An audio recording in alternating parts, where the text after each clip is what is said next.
itu ke hasil dan pembahasan gitu.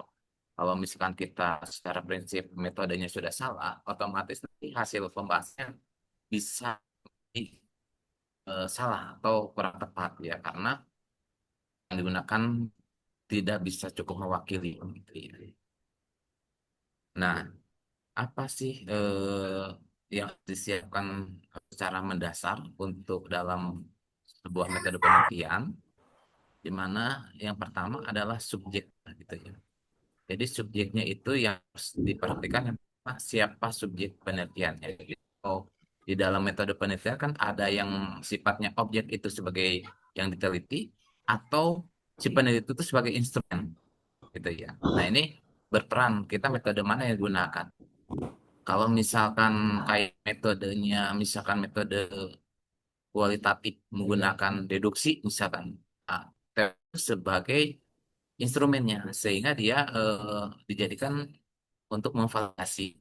Sedangkan kalau induksi kebalikannya, gitu ya, teori itu sebagai pedoman, sedangkan si peneliti itu sebagai instrumen. Nah itu contohnya. Jadi kita harus mengetahui dulu kira-kira subjeknya untuk diteliti itu apa.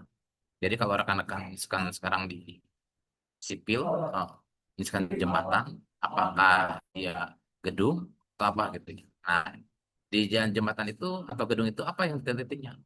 Apakah kolomnya, baloknya, dan sampahnya.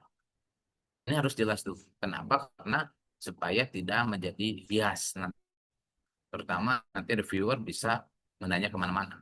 Ujung-ujungnya nanti khawatirnya tidak accepted ya karena ibu bapak tidak bisa melengkapi data yang diminta reviewer. Karena ketika diminta, pertama diminta datanya nanti tidak bisa dibuktikan ya nanti ditolak. Nah, di pertanyaan keduanya memilih ya yang menjadi dasar apa misal kita meneliti ya tidak meneliti ataupun kolomnya gitu misalkan.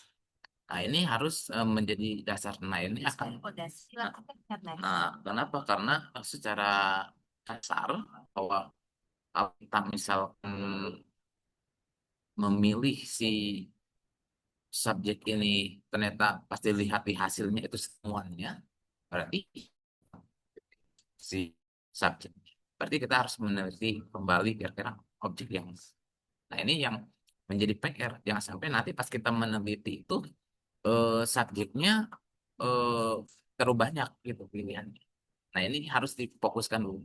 Jadi kalau kita misalkan tadi di jembatan, apakah mau si gelagarnya, apakah kolomnya, apakah pondasinya. Nah, ini harus kuat gitu ya.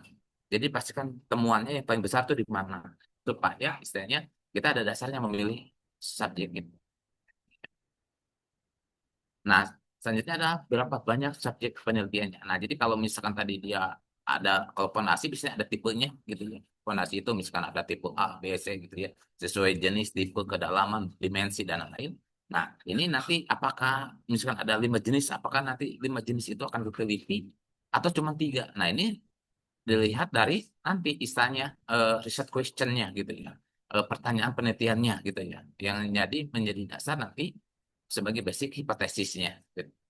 Nah, ini yang menjadi dasar kenapa tadi pertama kita memilih objek itu, keduanya adalah berapa banyak gitu ya. Kalau dia fondasi mungkin pasti ada beberapa jenis gitu ya yang harus kita teliti gitu ya pada objek jembatan itu misalnya kalau dia peristiwa jembatan.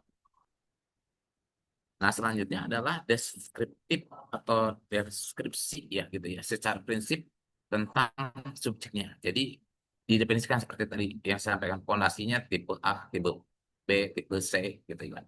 Nah, kalau misalnya tadi ada tipenya ada 5, berarti diuraikan dulu ya. Nanti di hasil itu nanti bisa disampaikan semuanya apa. Nah, jadi itu menjadi dasar si metode apa yang digunakannya yang tepat supaya si subjek ini kuat gitu ya. Karena tadi kata juga metode itu karena alat potongnya berarti harus benar gitu ya. Alat potongnya mana yang dipakai gitu ya. Nah, jadi kalau kita sudah mengetahui secara subjenis secara informatif, dilanjut ke data. Nah, kira-kira data apa saja yang diperoleh? Nah, itu biasanya makanya ada data mentah ya, kita ambil gitu ya. Kalau misalkan dia fondasi dari hasil sonir, apakah hasil boring gitu ya.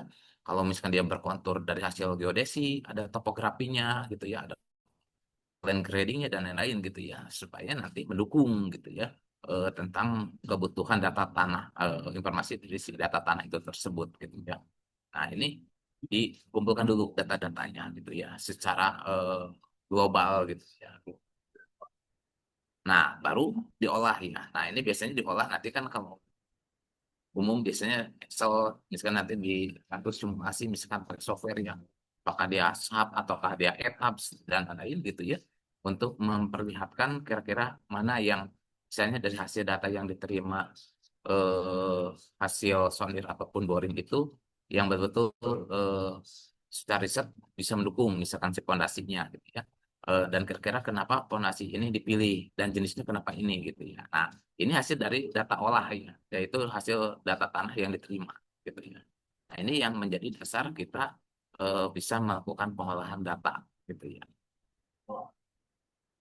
Nah, setelah itu dari sana kita memastikan bahwa di dalam instrumen itu yang kita gunakan secara keseluruhan itu biasanya kalau di dalam secara umum gitu ya, metode itu biasanya harus memberikan data saji gitu ya. Gitu biasanya ada yang biasanya di topik besar itu sifatnya graphical abstrak.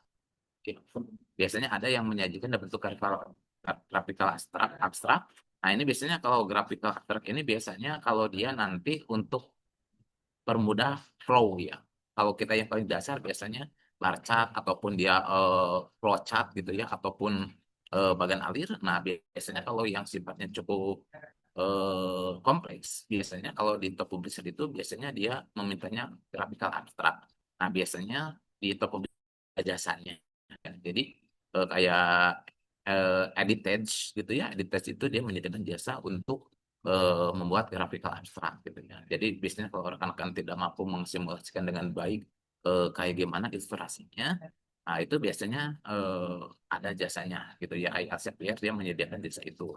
Itu disebutnya membuat graphical abstrak ya, supaya ilustrasinya itu menarik, informatif gitu aja. Jadi nggak terlalu banyak narasi, tapi dengan dibantu graphical abstrak itu sudah mewakili. Tetapi eh, di top besar ada yang emang mewajibkan. Jadi ketika pas kita melakukan submission, tidak cuma mensubmit cover letter, tidak cuma hanya mensubmit manuskrip, ataupun istilahnya title page ataupun with author gitu. Tetapi biasanya ada juga yang harus melampirkan graphical abstract tersendiri, gitu ya.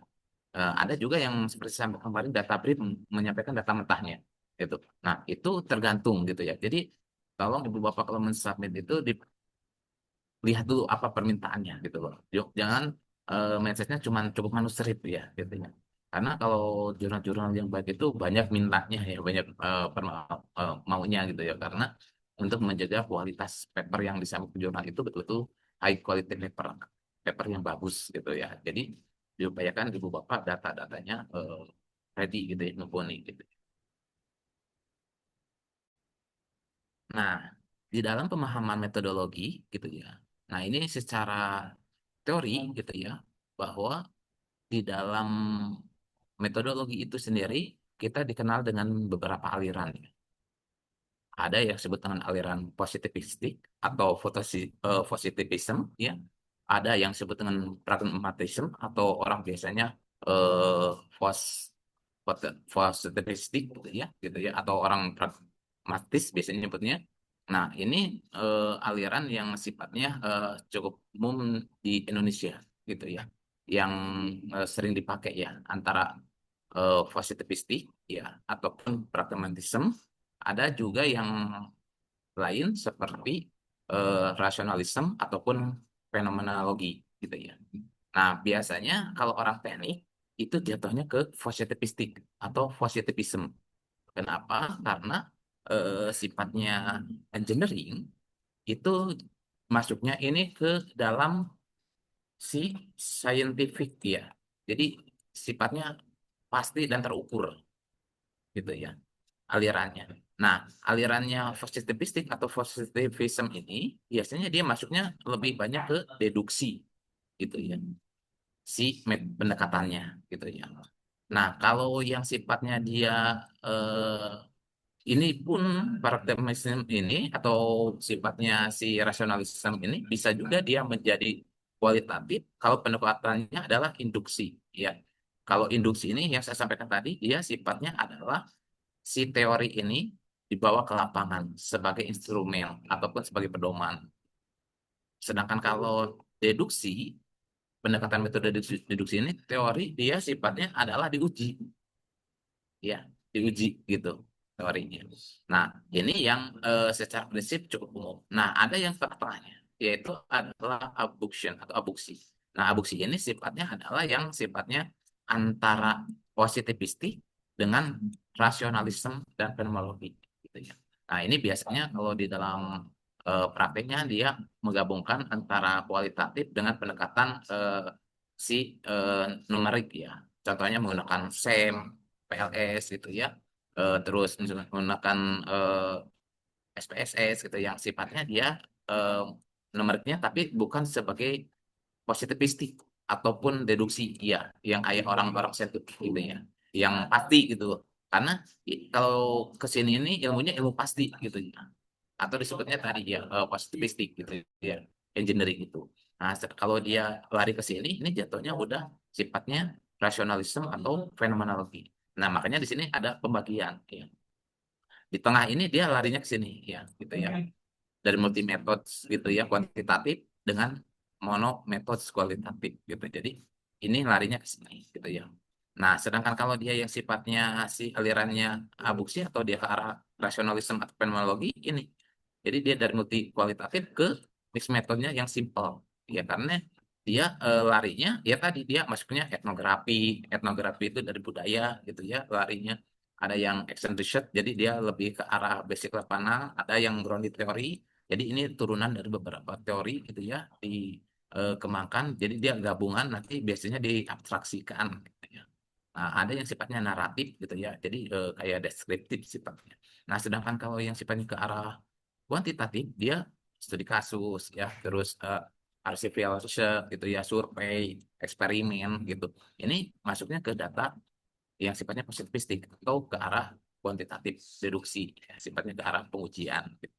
Nah, ini dalam pengelompokan ya, dalam pengelompokan metodologi dari segi dasar aliran dan pendekatannya gitu ya.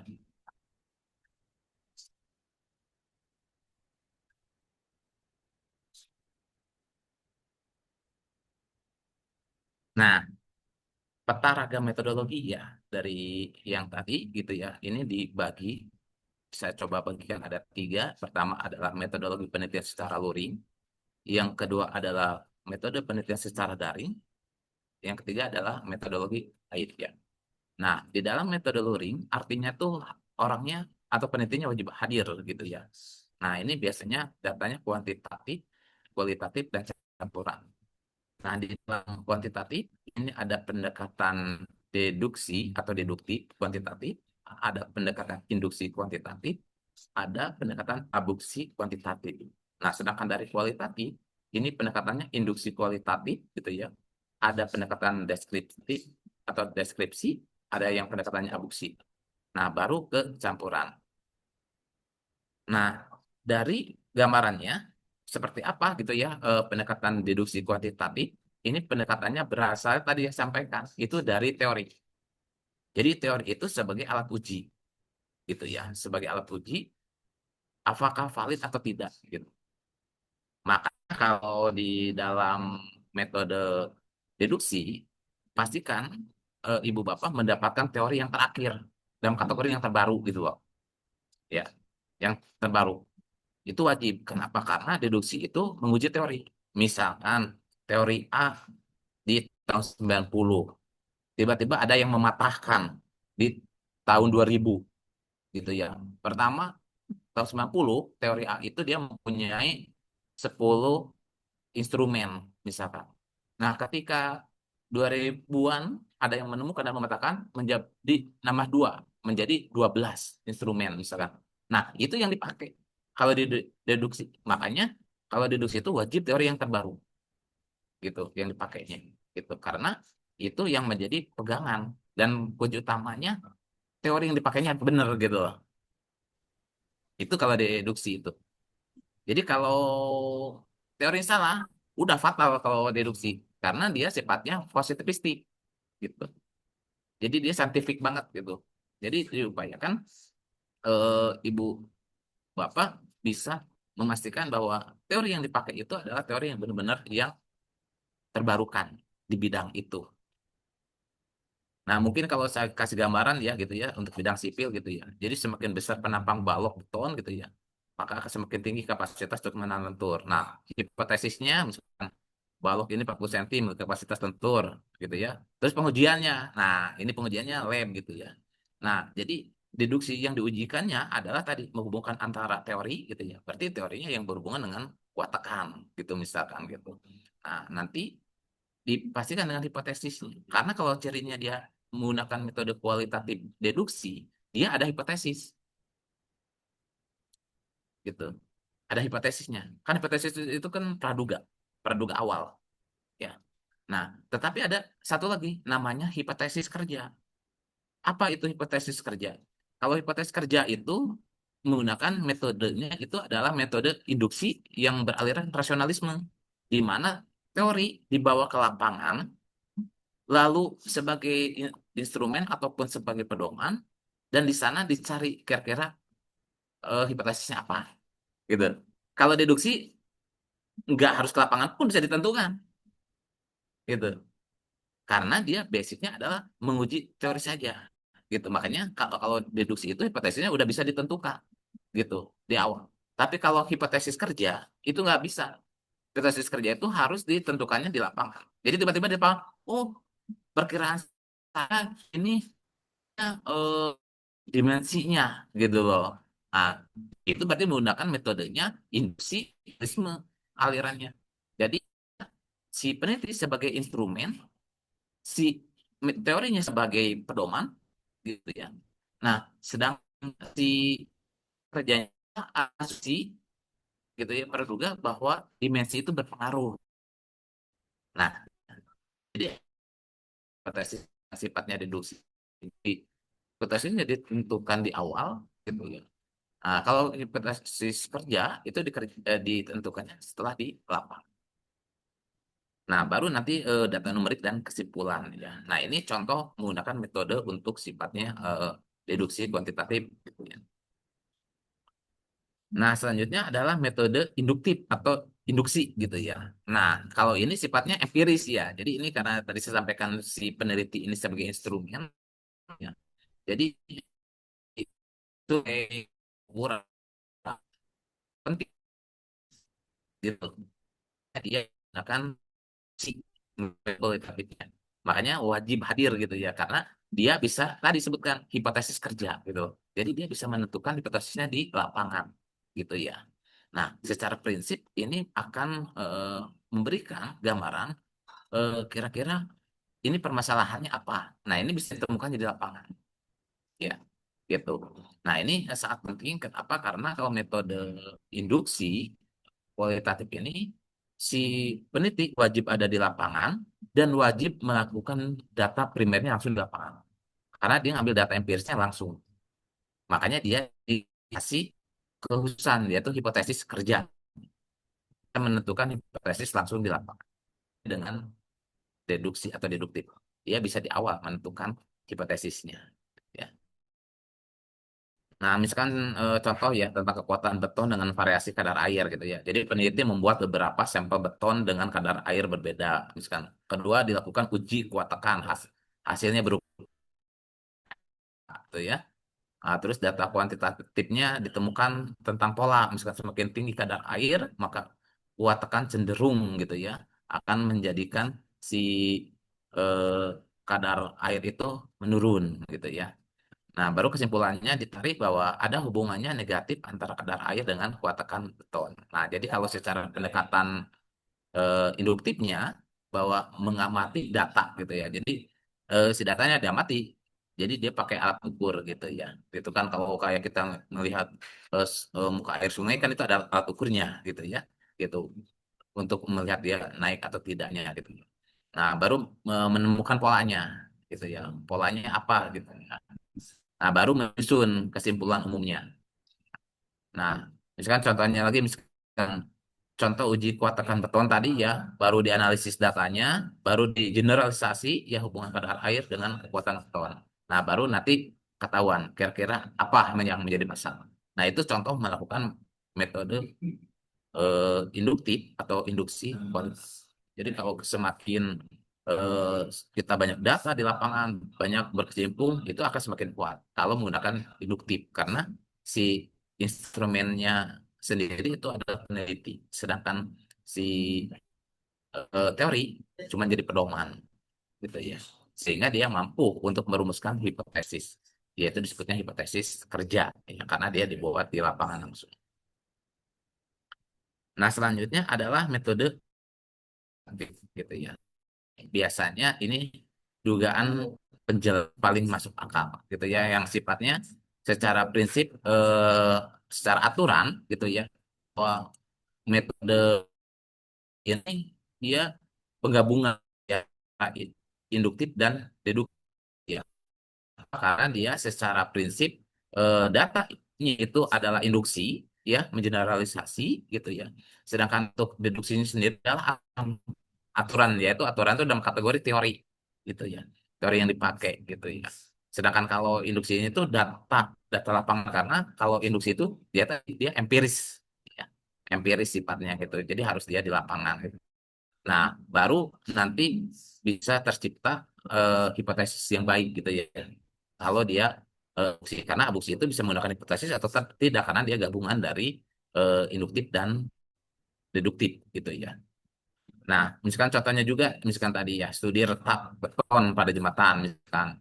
Secara data sensor menunjukkan bahwa retakan lebih cepat muncul pada area dengan kelembaban yang tinggi. Nah, secara teori klasik hanya menekankan beban mekanis sebagai faktor utama.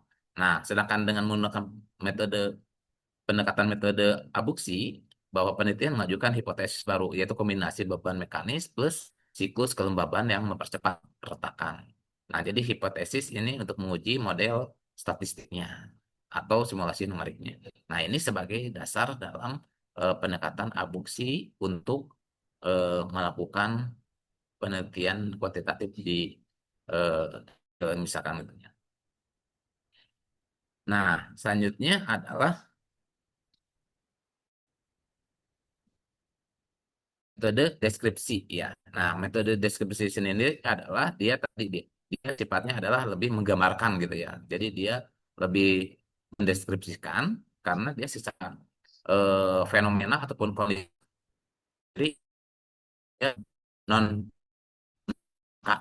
Jadi dia tadi sampaikan dia sifat kata gitu ya. Bisa kasih dokumen gitu ya. Nah, ini pada fokusnya sendiri ini adalah lebih ke arah makna dan konteksnya. Jadi bukan kayak tadi ya yang saintifik banget gitu kayak deduksi atau deduktif yang sifatnya dia empiris ataupun angka. Tetapi kalau yang deskripsi gitu ya, ini dia lebih ke arah konteksnya ya, yang mengejar untuk orang bisa memahami apa yang kita teliti. Ya. Nah, misalkan kalau kita gambarkan, misalkan penelitian tentang kenyamanan penggunaan ruang publik di kawasan kota, ya.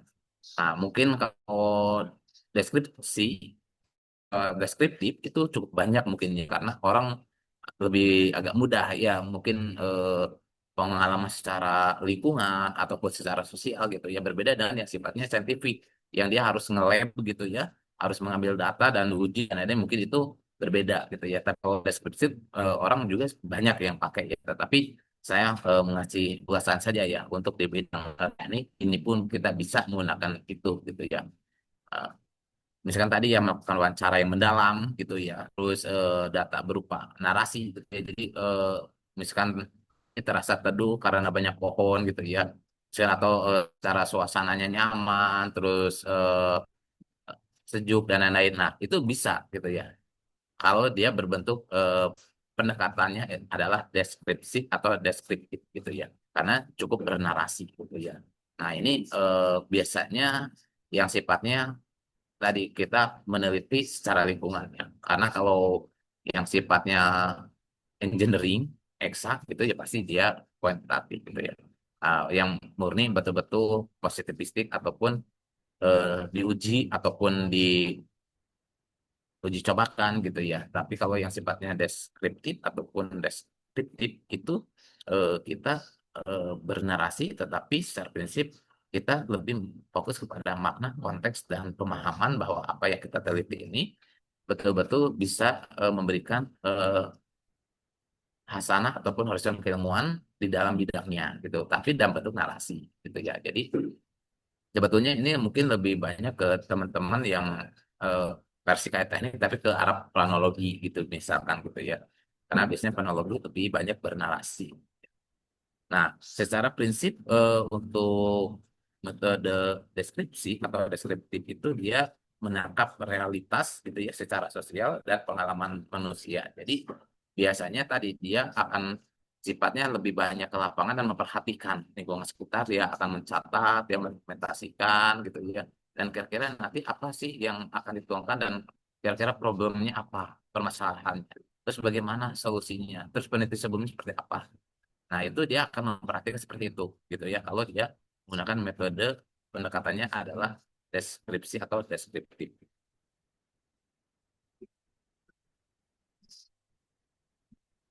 Nah, sedangkan kalau metode abuksi tadi, gitu ya, tentang cara berpikir ini, dia lebih ke arah pemikiran bagaimana si fenomena empiris ini bisa mampu dijelaskan, gitu ya.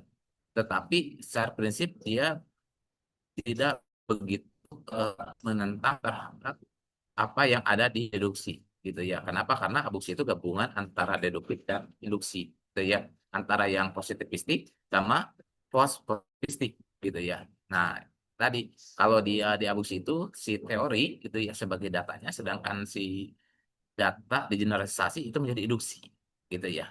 Dikelompokkan gitu ya. Kalau di induksi. Jadi sifatnya abuksi itu adalah menghubungkan data secara empiris gitu ya terhadap teori yang dipakai gitu. Jadi yang tadi yang sifatnya data lapangan gitu ya diambil dan dicocokkan.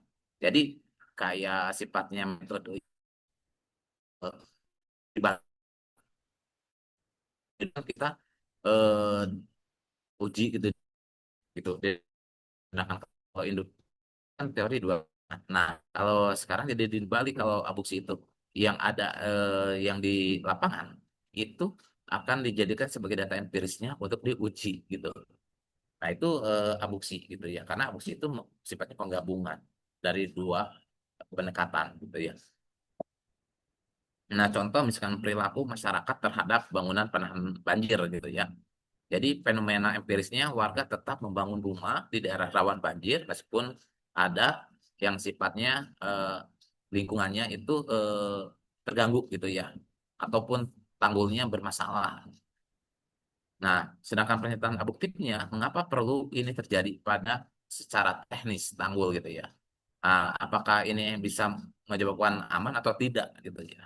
Nah, sedangkan secara penyelesaian sementara abuksinya sendiri, bisa jadi warga lebih percaya pada pengalaman historis mereka daripada konstruksi baru. Jadi, dia lebih mempercayai bahwa tanggul yang dibuat itu misalkan eh, lebih aman gitu ya karena mungkin dia melihat dari penghulunya itu aman gitu atau malah bisa jadi tidak aman karena yang sebelahnya jebol misalkan gitu. Nah, ini tergantung pengalaman. Jadi sifatnya si abuksi ini dia yang tadi empiris dari induksi itu dia terapkan ke deduktif sebagai alat ukur gitu ya, alat ukur bahwa dengan adanya tanggul ataupun istilahnya TPT ya, tembok penahan tanah itu misalkan gitu. Nah, itu dia bisa aman atau tidak itu tergantung pengalaman orang masing-masing. Nah, baru dia mengusulkan hipotesis baru gitu ya, bahwa kepercayaan sosial dari faktor ekonomi gitu ya, bahwa perilaku ataupun adaptasi gitu ya terhadap infrastruktur gitu ya itu sebagai eh, bukan bagian dari aspek teknis. Jadi bahwa kalau si tanggul itu emang bukan bagian teknis, karena kalau bagian teknis itu adalah bagian dari si eh, lapangan gitu ya. Jadi, sebentar ya, saya ngambil dulu chargernya.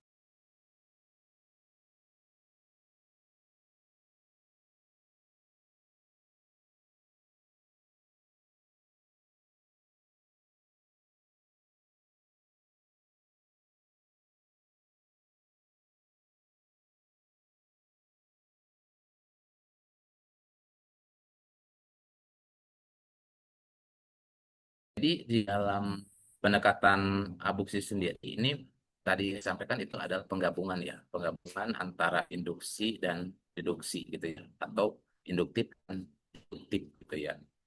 Jadi ini biasanya tadi yang menggunakan ini yang sifatnya kalau secara pendekatan saintifik tidak gitu ya, tetapi data yang emang bisa diolah angkanya gitu ya, tapi bukan angka yang sifatnya sebagai engineering, misalkan tadi rumus ya bukan gitu ya, tetapi cuman biasanya berbentuk angkanya persentase gitu ya, ataupun istilahnya si angkanya itu adalah cuman perbandingan gitu ya. Beda dengan yang sifatnya saintifik.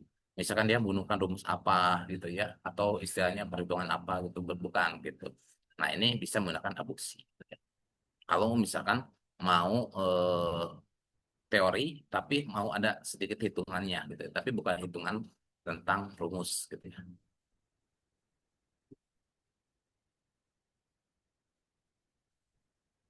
Nah, selanjutnya adalah tentang penjabaran si pendekatan terhadap penjabaran ya. Jadi bahwa di dalam pendekatan deduksi atau deduktif sendiri ini biasanya yang digunakan adalah metode survei ya gitu ya, atau korelasi gitu ya. Terus yang kedua itu adalah metode eksperimen ya. Yang ketiganya adalah metode eksperimen semu gitu ya. Ini yang biasa dilakukan dalam pendekatan terhadap metode deduktif atau deduksi kuantitatif. Nah, biasanya kalau untuk survei mungkin Ibu Bapak sudah tahu ya. Jadi bahwa pendekatan survei ini kalau orang-orang teknik khususnya apalagi sipil udah biasa ya, misalkan survei sungai ataupun eh, jalan, jembatan dan lain-lain. Jadi ini yang sifatnya dalam pengambilan data kita bisa mendapatkan lebih real ya, karena sifatnya itu kita pengumpulan data ataupun sampelnya ini kita bisa langsung bersinggungan sama si objeknya gitu ya. Ini apakah bisa berbentuk wawancara ataupun sebagai kuesioner gitu ya.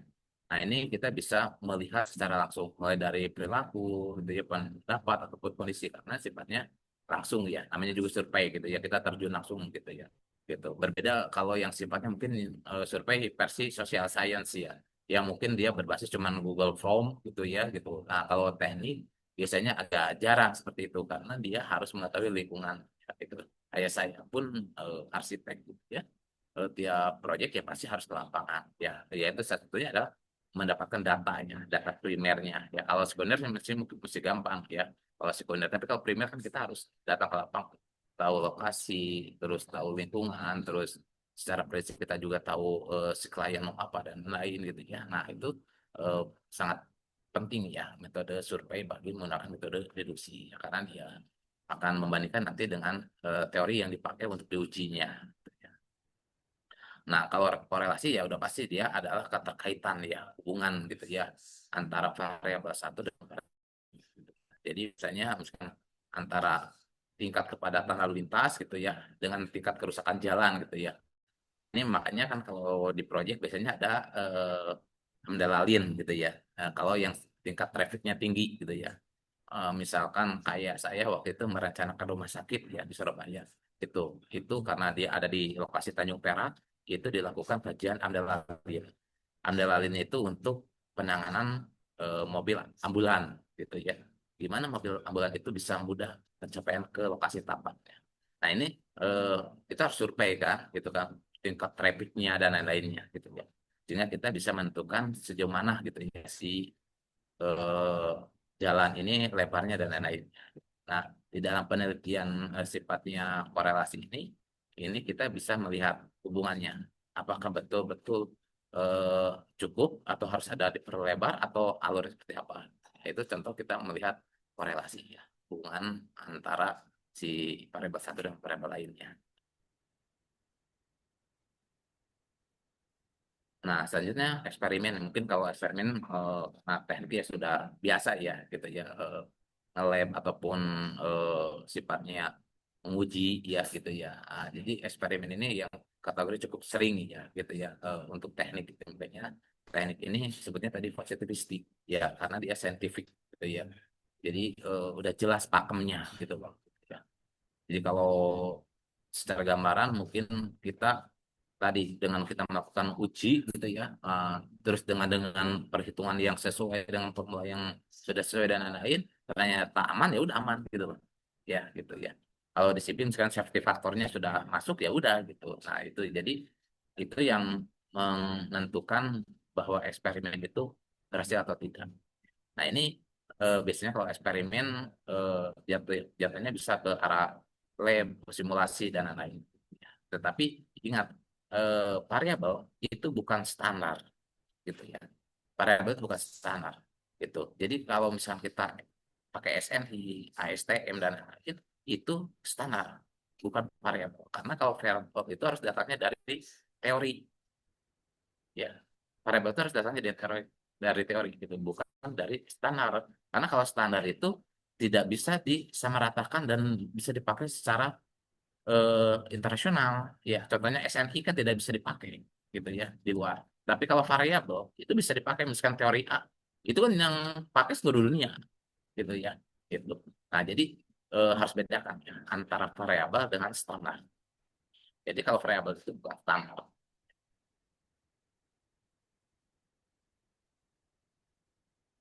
Nah, ini eksperimen semu gitu ya. Ini dia tidak menggunakan randomisasi gitu ya, secara penuh. Jadi dia lebih ke arah membandingkan saja gitu ya, perlakuan atau treatment gitu ya, dan mengontrolnya. Jadi dia sifatnya yang ya, oh, eksperimen. Kalau yang ngelek, kalau membanding mirip kayak komparasi gitu.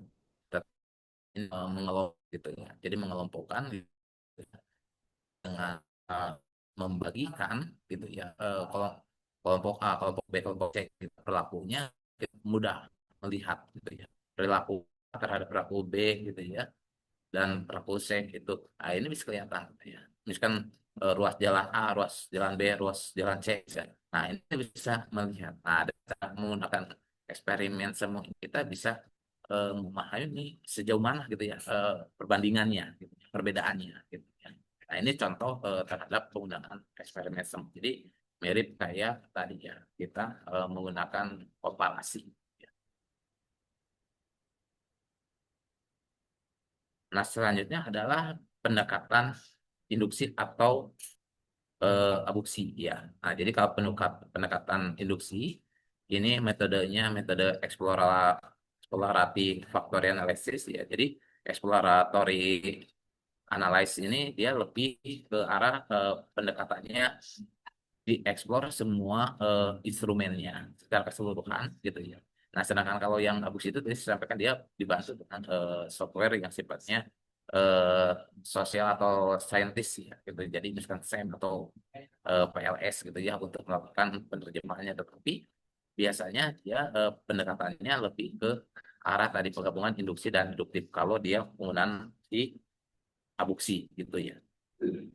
Nah, tadi yang saya sampaikan HEPA ya, biasanya orang nyebutnya HEPA gitu ya, exploratory factor analysis ini dia metode statistik, jadi mengidentifikasi ya seluruh laten atau faktor gitu ya yang tadi saya sampaikan. Jadi dia mengkaji keseluruhan gitu ya masing-masing variabel gitu ya. Ini tujuannya adalah untuk mendapatkan pola kalau EPA ini gitu ya. Nah, ini biasanya dia ketika meneliti belum mempunyai hipotesis yang kuat gitu ya. Tadi kalau deduktif kuat banget ya, karena dia sudah punya pegangan dari teori gitu ya. Atau yang sifatnya hipotesis kerja, karena dia teori bawa ke lapangan dan dia menentukan dugaannya apa gitu. Nah, tapi kalau menggunakan EPA gitu ya, induksi dari EPA ini dia emang belum kuat gitu ya. Kalau tadi induksi itu dia si hipotesisnya kerja di lapangan, tapi kalau yang EPA ini emang secara hipotesis emang dia harus membandingkan dulu gitu ya dari masing-masing faktornya gitu ya. Nah, selanjutnya dia bisa mereduksi data. Jadi data variabel bisa menjadi faktor inti. Jadi dia bisa membagikan data-data yang variabel itu dirubah menjadi faktornya gitu ya. Nah, jadi biasanya nanti biasanya di dalam riset itu ada disebut dengan faktor dan subfaktor. Nah, ini biasanya terhadap impact-nya nantinya gitu ya. Jadi impact-nya terhadap di faktor inti ini bagaimana gitu ya si variabel ini.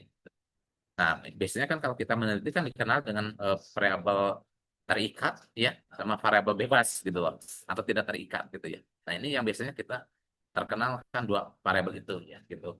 Kalau di dalam penelitian. Nah, ini bisa dirubah gitu ya. Kalau menggunakan EPA itu jadi faktor yang sifatnya faktor variabel biasa berubah menjadi faktor inti karena hasil dari temuan lapangannya gitu. Karena dia induksi.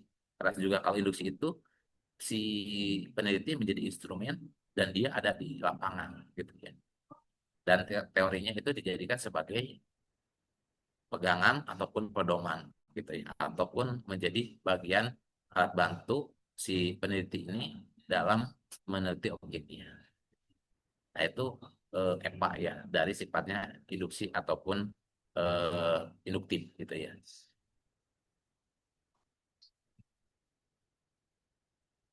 Nah, biasanya misalkan contoh ya eh, dalam penelitian misalkan faktor-faktor yang mempengaruhi kepuasan pengguna jalan tol misalkan membuat 12 variabel misalkan dari kebersihan jalan, keamanan, kelancaran, lalu lintas, kualitas rambu, penerangan malam, ya harga tarif, ketersediaan rest area misalkan ya. Nah, dengan EPA ini bisa mengkelompokkan variabel-variabelnya gitu ya. Misalkan tiga faktor utama, pertama faktor infrastruktur, kualitas rambu, penerangan jalan gitu ya, terus kebersihan ya. Sedangkan faktor operasional, kelancaran lalu lintas ya, keamanan, gitu ya. Faktor layanan tambahan, misalkan rest area, tarif misalkan. Nah, ini contoh EPA mampu mereduksi ya yang sifatnya tadi dia variabel berubah jadi faktor inti gitu. Nah, ini dalam kategori untuk membantu ketika dalam meneliti supaya kita tidak terlalu general, terlalu bebas kemana.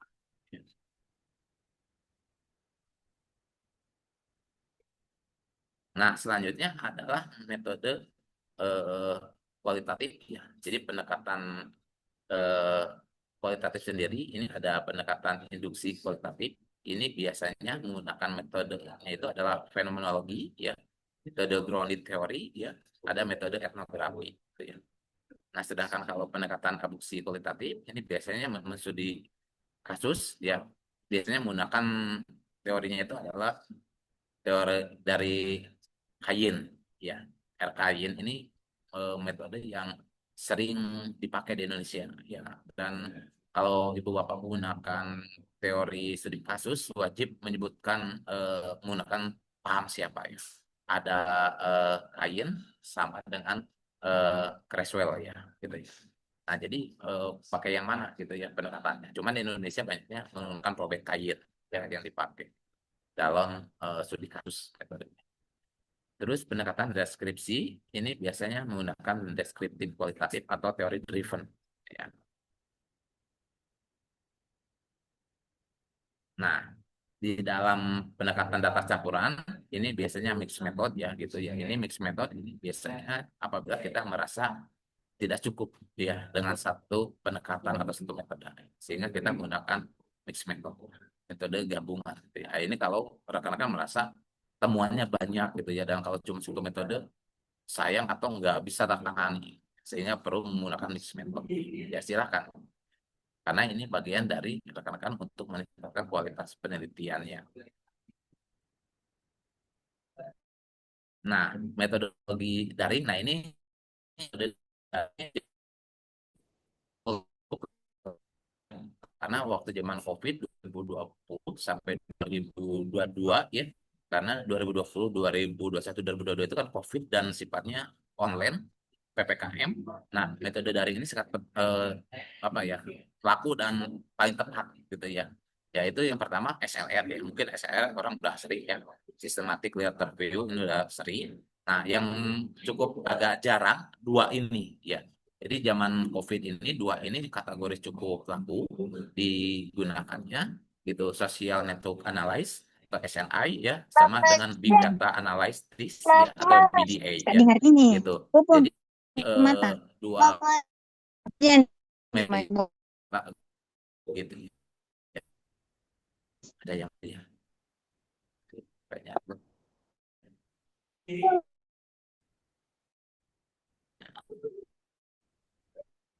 jadi mute dulu. Oke, ya.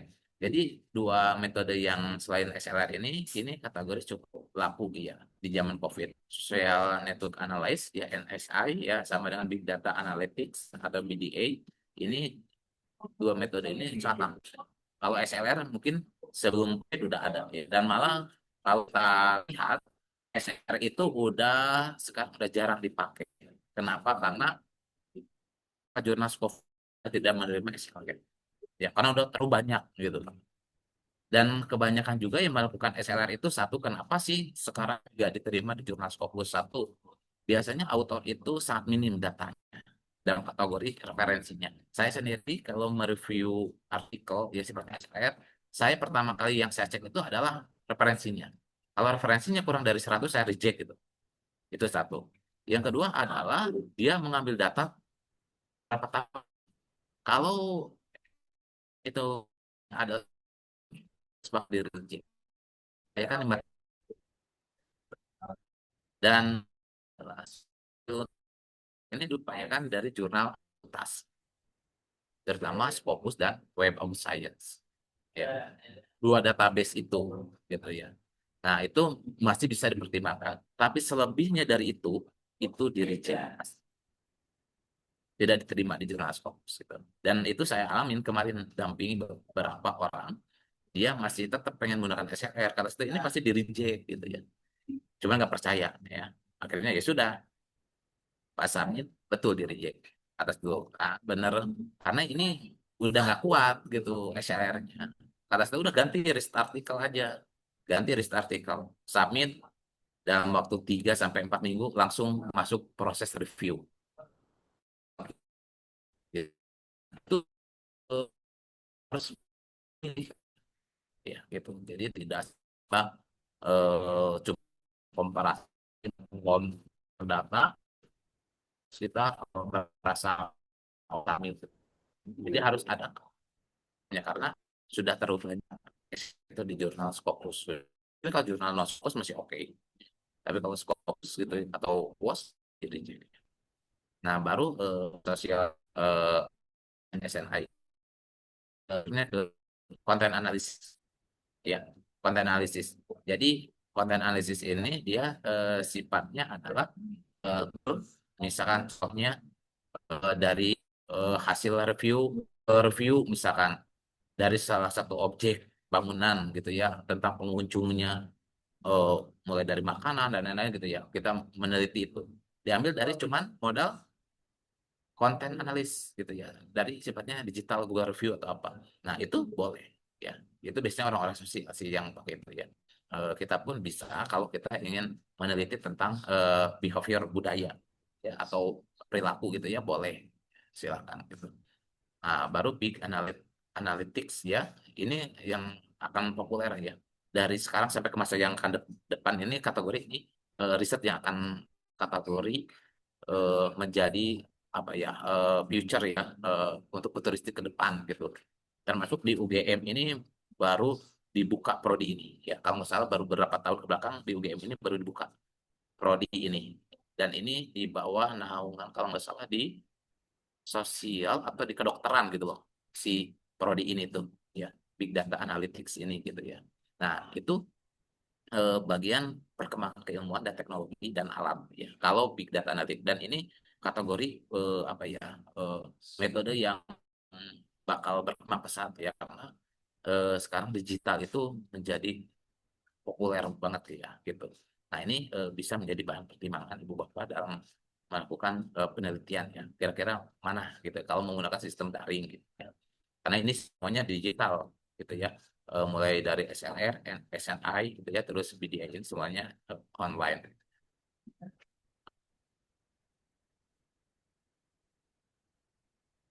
Nah, selanjutnya adalah metode yang lain. Ini mungkin juga Ibu Bapak apakah pernah mendengar gitu ya. Ada metode permodelan soft system methodology ya atau SSM ya. Ini sifatnya kualitatif. Ada yang metode permodelan hard system. Ini sifatnya kuantitatif ya. Sama yang metode penelitian yang antisipatory ya. Nah, ini metode yang pengembangan dari metode lain gitu ya. Dari metode-metode yang sering kita gunakan ini sebagai pengetahuan tambahan ke depan ya di dalam meneliti supaya ibu bapak bisa lebih banyak ya oh kira-kira metode apa yang digunakan terus pendekatan apa gitu ya kenapa karena ini yang menjadi pedoman ibu bapak untuk membantu di dalam meneliti supaya lebih relevan lebih cocok ya kenapa karena kata saya juga sampaikan bahwa metode itu sebagai alat potong ya pastikan ibu bapak memilih metode yang tepat, ya. Memilih alat potong yang tepat, gitu ya, supaya ibu bapak otomatis mempunyai hasil potong yang baik. Kalau ibu bapak memilih metode yang tepat, pendekatan yang tepat, berarti ibu bapak akan mendapatkan hasil kualitas paper yang baik. Bapak nanti kaji lebih jauh si risetnya mana gitu ya, yang ibu bapak akan kembangkan sebagai temuannya. Gitu ya. Kunci utamanya adalah di metodologi. Metodologinya sudah tepat, sudah bagus gitu ya. Berarti kalau tinggal mengembangkan ya ibu bapak tinggal memilih oh ini nih yang saya akan kembangkan dari hasil metode dan pendekatannya supaya tadi dari hasil review si review pun tidak begitu berat. Tapi kalau ibu bapak dan kebanyakan di Indonesia itu kebanyakannya itu cuma menyebutkan metodenya, sedangkan pendekatannya nggak disebutkan. Metode yang digunakan adalah kualitatif. Udah gitu. Jarang dijelaskan secara detail gitu. Walaupun dijelaskan pendekatan metode kualitatif deskriptif gitu loh. Padahal harusnya dikasih yang berbeda. Metode kualitatif misalkan pendekatan deskriptif gitu ya. Atau misalkan metode kualitatif pendekatan induktif misalkan. Itu harus disebutkan supaya tahu, oh artikel ini menggunakan metode kualitatif pendekatannya induktif. Berarti dia teorinya sebagai pedoman ataupun sebagai alat bantu gitu ya.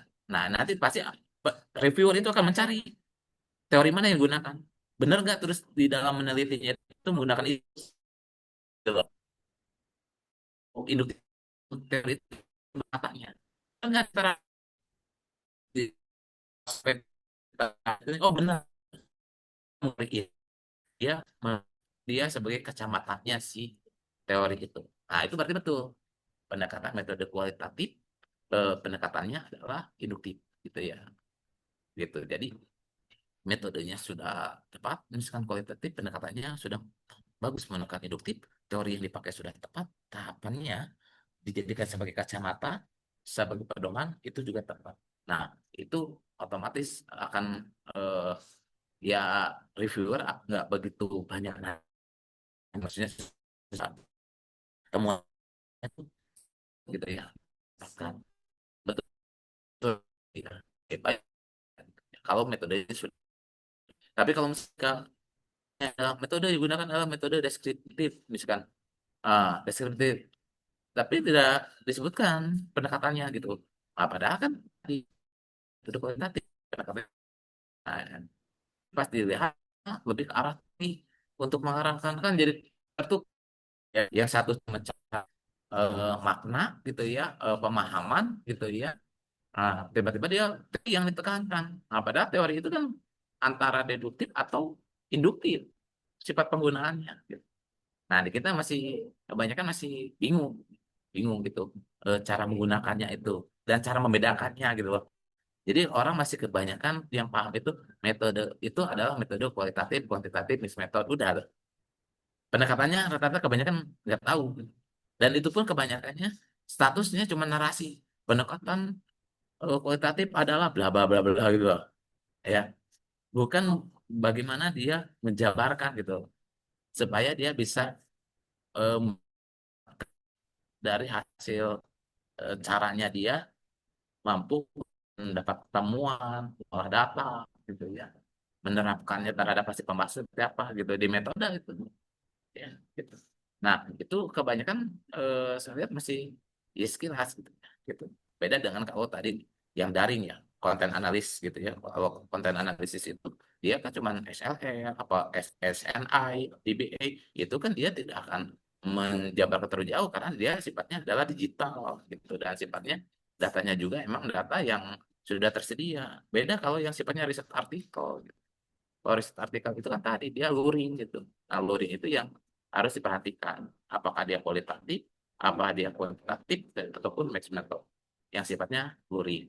Yang harus tadi antara peneliti dengan instrumen ataupun dengan si teorinya itu emang harus disertakan di lapangan langsung gitu ya. Terlepas dia sebagai instrumen, terlepas dia sebagai validasi gitu ya atau uji coba gitu ya. Nah, itu yang menjadi dasar ketika si orang menerapkan sesuatu metode dan pendekatannya.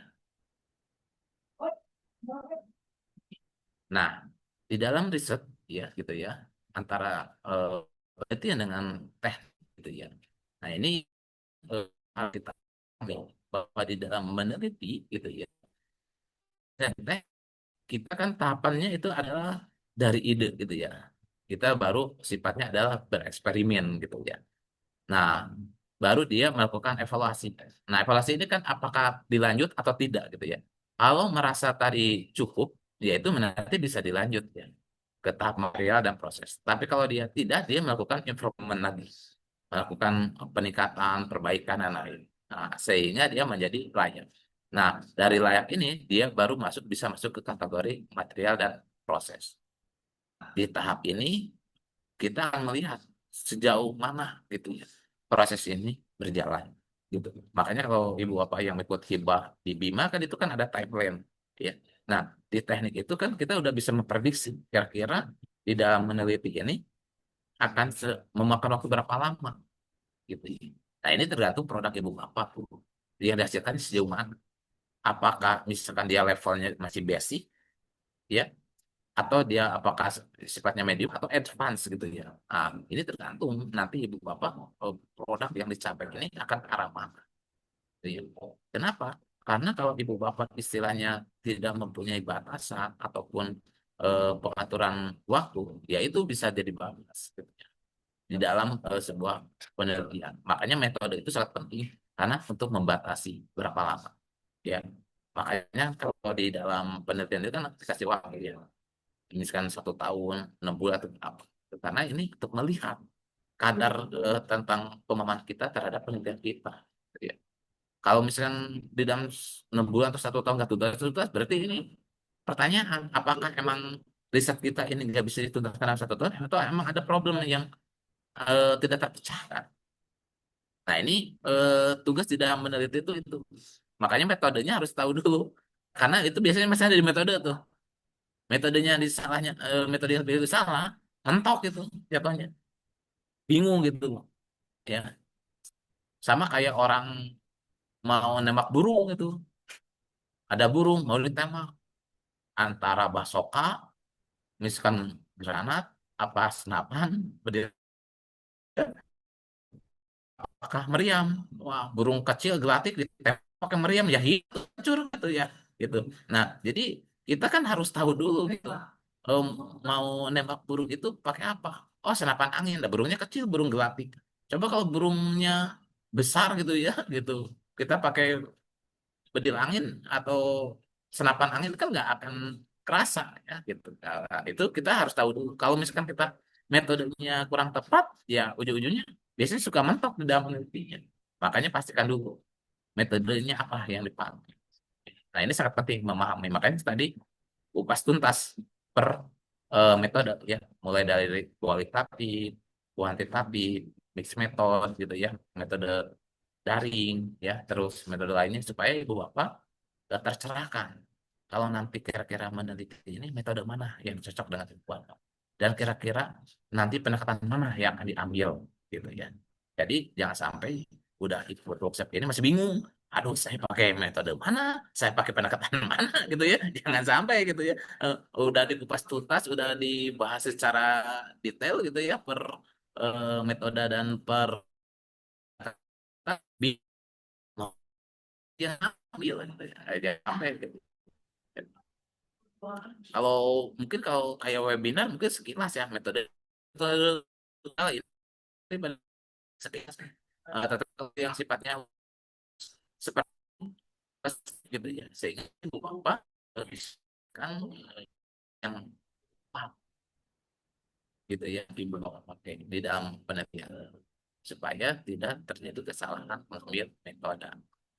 Kenapa? Karena itu akan menentukan juga peta jalan ibu bapak dalam meneliti gitu ya. Karena tadi metode itu adalah sifatnya sebagai alat ya, alat ibu bapak untuk memotong gitu ya. Kalau ibu bapak memotong gitu ya, misalkan memotong bambu gitu ya, atau kue gitu kan nggak mungkin ibu bapak potong kue pakai kap gitu ya, atau pakai golok kan gitu ya. Nah, jadi harus tahu dulu kira-kira pakai alat mana dulu nih yang dipakai, yang tepat. Ya. Karena pasti semua juga kan alat potong itu berfungsi potong, cuma mana yang beda. Nah, ini pun metode udah banyak tadi. Misalkan dari kualitatif ada deduktif, ada abduksi ya. Terus nanti di kualitatif deduktif nanti tanya gitu. Nah, itu nanti mana yang lebih tepat juga supaya nanti secara bisa diterapkan dan bisa dipakai di penelitiannya. Ya. Hanya nanti saya coba juga untuk memperjelas, nanti saya akan cobakan bagikan juga buku ya, e-book buku jenis-jenis penelitian ya dari penulis ternama ya, ada dari Creswell ya, terus ada dari Robert Kayin gitu ya gitu. Khusus untuk studi kasus gitu ya gitu, supaya ibu bapak mendapatkan kualitas paper yang baik dari penulis yang terbaik gitu ya, yang ahli di bidang metode penelitian. Jadi orang-orang yang ahli metode penelitian biasanya pakainya buku-buku tadi ya, Creswell, Robert Kayin gitu ya, Wang gitu ya, biasanya yang dipakai gitu.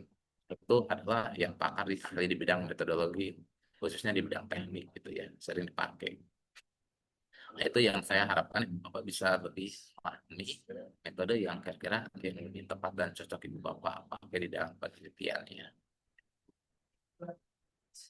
Oke, gitu. Nah, sisanya 1 jam biasa diskusi ya tentang metode gitu ya, supaya paham ya gitu ya metode apa yang misalnya saya udah punya penelitian ini kira apa yang cocok gitu ya. Nah, bisa juga mendiskusikan itu ya ibu bapak tahu ya, apa atau bingung masih bingung ya karena ya saya haknya gitu ya bingung nih gitu ya mana didiskusikan ya, supaya lebih paham. Oke, gitu Pak Suherman. Silakan. Ya baik Bapak. Apa? Oke, sebelum saya melangkah eh, pada pembukaan sesi diskusi, saya sebetulnya ada pertanyaan ini Pak. Soal seberapa penting sih eh, atau gimana tuh cara kerja reviewer skop jurnal Scopus untuk menilai artikel, apakah mereka itu melihat dulu introduction atau langsung ke metodologi, dan seberapa penting sih metodologi ini Pak untuk untuk membuat eh, si reviewer ini tertarik dengan tulisan kita Pak. Oke, jadi saya akan menjelaskan berdasarkan dari sisi penerbit gitu ya, sama dengan posisi reviewer. Jadi posisi penerbit sendiri itu biasanya dia sudah punya pakem Hmm, terhadap menilai sebuah jurnal. Ya. apakah dia bentuk pertanyaan yang mereka buat atau skor gitu ya, yang mereka sudah tentukan. Kira-kira jurnal yang mereka kan gini, misalkan disambil jurnal, ya, misalkan menurut penerbit, pengelola jurnal itu cocok bagi dia dan menurut dia bagus, ya. Tetapi ketika dia pas mengundang atau menginvite si reviewer dalam kategori 2 atau 3, ya, otomatis kalau dia mengundang 1 sampai 3 itu pasti itu adalah sesuai keilmuannya, keilmuan si reviewer itu, dan sesuai dengan emang jurnalnya itu bidang itu, gitu ya. Nah, itu yang akan menentukan pertama. Biasanya ya tadi, jurnal ada yang mengasih ke kita itu adalah cuman mengundang saja dan ngasih judul. Otomatis kan si eh, reviewer ini kayak kayak tebak-tebak buah manggis gitu ya, gitu ya. Ini tuh papernya bagus nggak ya? Karena dia kasih judul ya. Ada juga yang ngasih judul plus abstrak gitu ya. Nah, itu masih agak mendingan. Kita ada bocoran kan? Oh, bagus nggak gitu ya? Atau tertarik atau enggak? Nah, ada yang emang dia langsung menginvite ke sistem dan emang diserahkan langsung naskah. Nah, ini yang secara prinsip eh, kembali lagi ke si reviewernya. Kalau yang sifat seperti itu, karena kan dia udah kasih semua nih, gitu ya. Tinggal apakah dia ada keleluasan waktu atau tidak, gitu ya. Nah, kalau biasanya itu kita dikasih sistem, kita akan keluar di dalam berapa lama gitu loh. Kategori misalkan saya di dalam 6 bulan ini cuma 2 paper gitu ya. Misalkan saya 6 bulan berikutnya mau liburan gitu. Nah itu kalau sifatnya nah kalau bercerita tadi diterima atau tidak, otomatis yang pertama adalah kecocokan dulu ya. Kecocokan dari si pengelola jurnal dulu. Karena kalau pengelola jurnal nggak cocok, berarti kan otomatis nggak ada wewenang untuk mengundang kita gitu ya. Nah, kalau misalkan sudah cocok, berarti tadi reviewernya. Nah, reviewer itu tadi yang saya sampaikan. Ada yang sifatnya ngasih judul, ada judul abstrak, ada yang emang udah serahkan semuanya. Nah, baru nanti dicek. Nah, kalau di sifatnya dicek, kalau sifatnya si pengelola jurnal atau editor, dia tidak mengecek substansi. Dia cuma mengecek adalah cocok atau tidaknya dengan AIM-Scope jurnal. Ya, itu. Yang kedua adalah menarik atau tidaknya saja, versi dia gitu ya, versinya dia gitu ya. Versi Jadi kalau editor, sudah Pak. Heeh. Jadi kalau dia versinya dia itu adalah oh sudah sesuai dengan versi jurnal. Kedua adalah template-nya gitu ya. Terus ketiganya versi dia menari gitu ya. Itu versi dia. Kan belum menurut reviewer ya gitu. Nah, setelah itu barulah ke reviewer. Nah, reviewer otomatis dia akan pertama yang paling mudah adalah kalau yang tadi saya sampaikan, kalau dia diundang dikasih judul dengan abstrak, dia udah dapat bocoran dong mau atau tidaknya, kan gitu ya. Nah kalau misalkan dia nggak mau ya udah reject, berarti kan maksudnya dia udah baca judul bagus tapi pas abstrak tidak mencerminkan dan kayak nggak menarik, udah reject ya.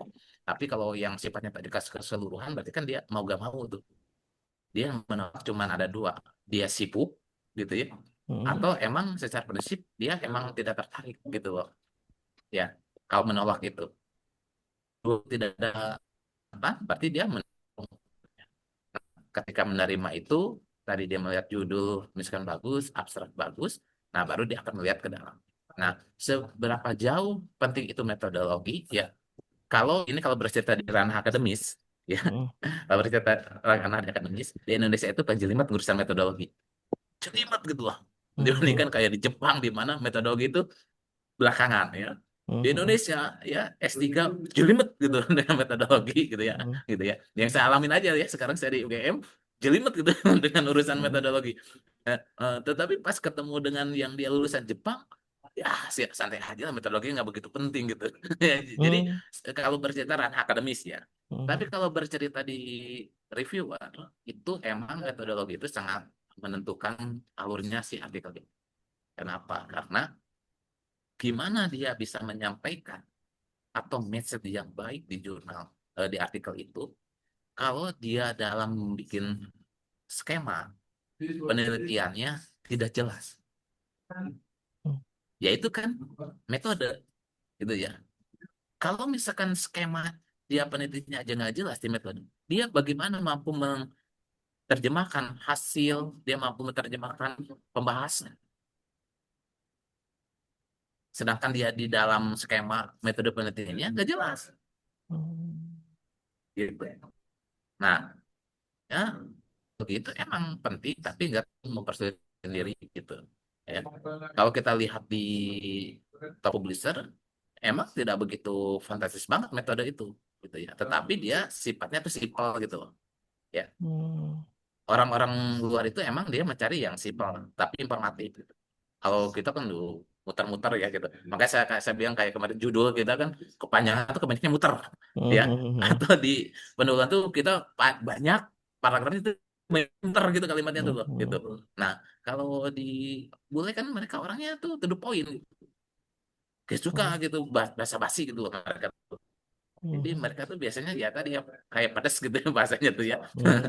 Jadi kalau kayak ke multidisiplin, apalagi ketemu yang kayak Helion, jangan heran gitu bahasanya tuh pada pedas-pedas gitu ya, kayak bon Hmm. cabe gitu. Nah, karena kalau orang luar kan to the point gitu ya. Nah, jadi saran saya emang metode itu penting, tapi penting dalam kategori adalah mengskemakannya, menstrukturkannya di dalam tahapan penelitian kita.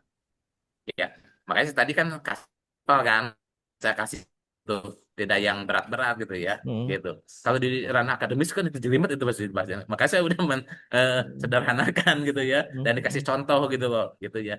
Saya kasih contohnya sipil lah. Hmm. Sebetulnya nggak begitu ini. Yang penting adalah skema itu, alur itu mampu menjelaskan ke urutan ke bawahnya, gitu ya. Oke, Itu baik Pak. Pak Herman. Baik Pak. Ini Pak sudah ada yang raise hand, Pak Didin Adri. Oke, langsung saja Oke, kita silakan buka Pak Didin. sesi pertanyaan. Ya, silakan Pak Didin. Ya, terima kasih Pak atas kesempatannya. Yang ingin Sama-sama. saya tanyakan, ya, yang ingin saya tanyakan Pak, kira-kira menurut pengalaman Bapak, itu kesalahan-kesalahan apa saja yang sering dilakukan oleh penulis dalam metodologi? Dan saya juga Pak, kadang itu dalam menulis metodologi Pak, itu kadang saya sudah sesuai metode dan pendekatan yang sesuai, tapi kadang-kadang itu masih ditolak juga Pak, itu kira-kira kesalahan gimana ya? Terima kasih. Oke, ya. Jadi tentang pertama kesalahan autor atau penulis ya, yang paling umum itu adalah kalau di dalam teknik penulisan kebanyakan tadi typo gitu ya, itu udah pasti ya kebanyakan selalu itu typo gitu ya. Kedua adalah mungkin kebanyakan karena ini kita di jurnal berputasi dan sebenarnya internasional itu biasanya kendalanya ada di bahasa gitu ya. Tetapi kan itu bisa dipecahkan. Kita menggunakan jasa proofreading gitu ya, gitu. Itu bisa dipecahkan. Terus yang ketiganya adalah di dalam si jurnal itu adalah kita itu tadi terlalu banyak muter-muter mat gitu ya, gitu. Jadi padahal itu tapi kita ulang lagi. Nah, misalnya menekan, tapi kan menekankan tidak harus gitu ya. Nah, itu yang sering tadi. Terus yang ketiganya adalah biasanya terkendala adalah biasanya di citasi ya. Jadi kalau dalam reputasi itu citasi referensi itu sangat penting. Ya. Makanya Elsevier itu atau toko besar itu dia sudah mempunyai sistem khusus untuk referensi. Jadi kalau ibu bapak ambil referensinya dia bodong, bodong itu dalam kategori menggunakan generate AI dan lain-lain yang tidak jelas, itu di sistem mereka nggak akan kebaca gitu, karena mereka itu sistemnya udah bikin sistem submission sendiri. Jadi kalau ibu bapak memastikan itu menggunakan AI, anggaplah Mendeley atau menggunakan Zotero sistem citasinya, itu langsung ke, apalagi yang apalagi faktor penulisan itu selalu memajukan dewa. Kenapa? Karena dia akan muncul di sistem referensinya itu adalah ini dari Crossref, ini dari si Google Scholar gitu. Nah, itu sifatnya kebanyakan di kita itu tadi ya, permasalahan yang air referensi banyak disepelekan ya. Ada juga yang beberapa jurusan emang semua wajib dalam bahasa Inggrisnya. Berarti yang bahasa Indonesia dia akan bahasa gitu. Tetapi problem tadi dari terus penulisan yang berulang-ulang, terus misalnya sistem referensi yang nggak jelas ya, sumbernya dari mana gitu ya, terus sistem kutipan gitu ya, gitu. Kalau kayak image atau tabel itu kan sebetulnya lebih ke konten ya. Jadi dalam konten itu dalam kategori ya itu kejelian si author membaca aturan di dalam template atau membuat resolusi image gambar yang tinggi gitu ya. Nah, itu kan sebetulnya kembali lagi ke si author ya. Harusnya yang seperti itu harus sudah disiapkan sebetulnya gitu ya. Pokoknya terus tabel Excel bukan untuk JPEG gitu ya gitu. Nah, terus selanjutnya adalah kenapa saya udah rata-rata merasa sudah sesuai terus metode dan sudah sesuai, tapi misalkan masih di reject. Nah, jadi gini, Ibu Bapak, jadi di kita ini kan penyakit orang Indonesia tuh suka apa ya, nggak mau gitu di reject gitu ya. Submit itu pengen langsung diterima gitu loh. Jadi kalau bercerita di reject itu kacang lu paper saya jelek ya, lu paper saya kurang bagus ya. Jadi Ibu Bapak gini, kalau kita di reject itu ada dua kemungkinan. Yang pertama, paper kita itu tidak masuk ke skop mereka, gitu ya. Dalam kategori apakah eh, bidangnya, apakah istilahnya tentang kita ngikutin template dan lainnya. Atau yang kedua, emang secara prinsip kualitas standarnya tidak dalam kategori temuannya gitu ya. Misalkan dari hasil misalkan Bu Bapak mengskemakan metodologi seperti apa atau misalnya menjabarkan hasil temuannya seperti apa. Terus Ibu Bapak meresponnya pembahasan seperti apa gitu.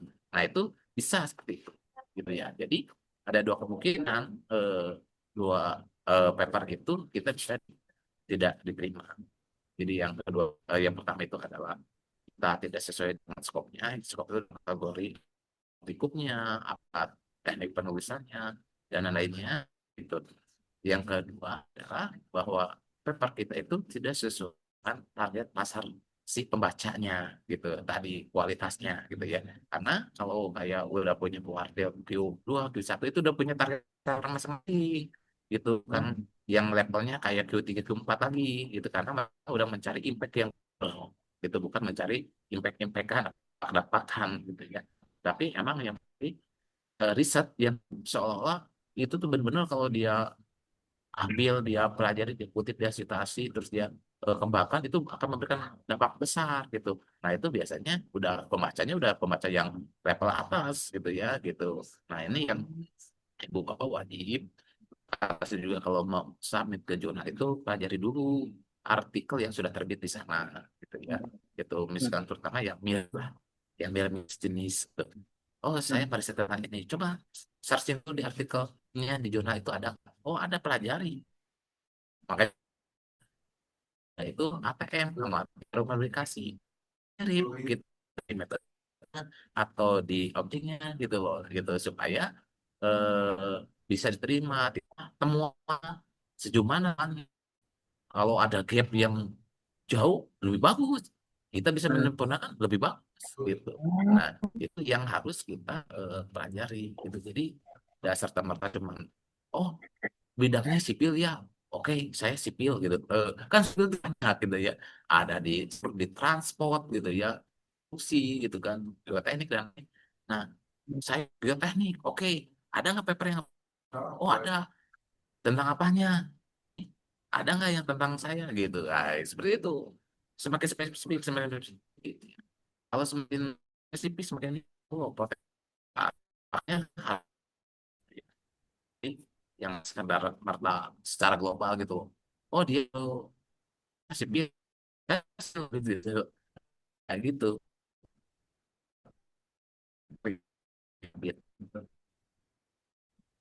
Ya, Begitu ya. Oke, Pak, saya paham. Ya, ya sama Pak. Baik. Iya, Pak Heru. Oh ya Pak, silakan Pak. Ya, baik. Ya, Pak Adian. Mohon maaf, saya Ya, mungkin agak sama. sedikit nanya masalah di redaction atau pendahuluan. Oh ya, silakan Pak. Ya, apakah ah, sebentar, sebentar, sebentar. Itu saya kirim itu. Sebentar dulu. Yang saya tanyakan itu apakah sama yang artinya untuk penelitian di Sinta 1 dan Sinta 2 dengan Scopus untuk penempatan para eh, apakah paragraf terakhir untuk novelty atau tadi eh, bentar, nah, tentang novelty-nya apakah di paragraf terakhir atau di pertengahan, Adian? State of art-nya juga. Sebaiknya di mana? Di Scopus. Bagi saya, Pak. Oke. Maka Jadi eh, untuk pertanyaan Pak Samsu itu, kalau untuk tentang di introduksi yang kemarin itu tidak menjadi harus gitu. Kenapa? Karena saya ke beberapa jurnal Sintasa dan sudah skop Indonesia itu tidak itu gitu. Cuma di dalam urutan yang harus ada. Yang pertama adalah latar belakang atau isu yang diangkat. Dua, misalkan fokus studinya gitu loh ya. Terus yang itu ada state of the art-nya gitu ya. ya, Terus ketiga itu adalah keterbaruannya atau novelty-nya tuh apa gitu ya, secara globalnya. Gitu ya. Baru kelimanya misalkan tujuan penelitian itu apa gitu ya, tujuan penelitian. Nah, secara posisi itu tidak harus mutlak seperti itu. Cuman kalau yang nomor satu ini pasti rata-rata mutlak gitu ya, latar belakang atau isu itu. Karena ini menjadi pancing gitu ya bagi reviewer untuk memahami ke bawahnya ya. Isu ini wah, otomatis bisa memperbaiki ke bawahnya ya. Karena penelitian itu yang dia masalah ya. Jadi kalau masalah balik gitu. Tuh. Jadi kalau kita punya penelitian itu emang kita judulnya cari gara gitu ya. Cari gara-gara dan emang itu emang ada masalahnya dan kita akan mencari solusinya gitu. Cuman mencari solusinya itu apakah emang kita murni bukan riset dalam kategori kita meneliti dan mencari solusinya atau kita menyempurnakan ya. Nah, kalau sifatnya kita memecahkan masalah dan masalah itu belum ada sekali yang memecahkan, itu pionir kategori. Itu bagus sekali. Cuma biasanya lemah di data primer karena masih sedikit orang. Biasa sampaikan kayak kemarin COVID. COVID 2020 itu masih minim karena kasusnya dulu di November Desember gitu. Jadi pas 2020 Februari itu masih sedikit gitu ya. Tapi ketika udah masuk ke Juni Juli udah mulai ratusan artikel. Nah, jadi di dalam penelitian itu kita harus memastikan bahwa apa yang kita cari itu masalahnya jelas. Jadi kalau latar belakang atau isu pasti di paragraf satu di penulis itu pasti karena itu sebagai modal dasar kita untuk selanjutnya. Tetapi kalau fokus penelitian harus ketemu ya dengan tujuan tidak lagi gitu ya. Tapi itu harus ada dahulu gitu.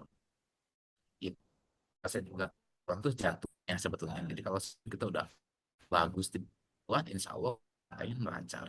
Terutama ke Astar pun kan atau isu. Terus kedua tujuan penelitiannya.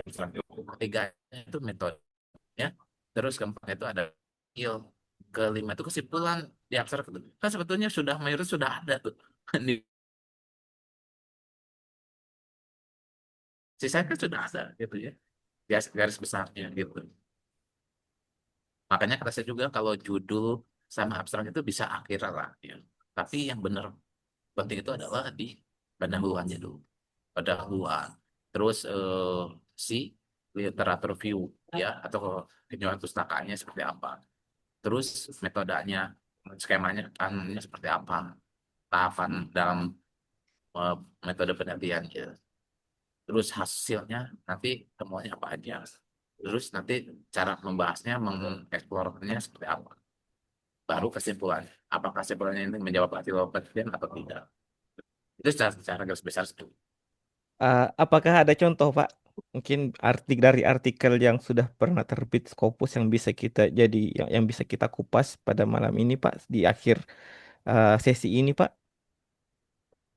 Oh, untuk Ah, itu ah, ah. mungkin nanti di sekalian di itu aja ya, di pertemuan keempat ya, biar sekalian, biar ilmunya utuh dulu gitu. Oh, Karena itu dulu. kalau Oke, Ya, siap. eh, Oh, kalau ya, siap. ya. Ah, kalau disempurnakan dulu ini malam. Oke. Heeh. Nah, nanti kalau nanti pas temukan ini nanti nanya lagi, Pak, metode yang kemarin gitu ya. Jadi kalau diterima dulu ilmunya utuh dulu gitu Oke, ya. siap, Jadi Pak, siap. sehingga pas nanti dibahas teh pasti paham, dibahas itu cukup paham. Oh, yang maksud dengan pendahuluan yang bagus itu seperti ini. Oke, Terus siap. misalnya metode yang bagus ini seperti ini penyajiannya gitu ya. Oke. Gitu.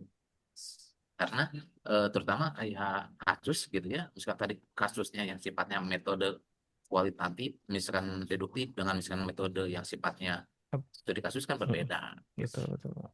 Oke, ini Siap, Pak. password ya. Iya, Pak Swat. Silakan, Pak Swat. Oke, terima kasih atas kesempatannya. Ya, Mohon password. izin Pak Dian, mungkin yang akan saya tanyakan berkaitan dengan metode ya. Eh, Seperti yang dijelaskan tadi bahwa dalam penelitian itu eh, perlu dijelaskan, misalnya dia menggunakan metode apa dan pendekatannya apa.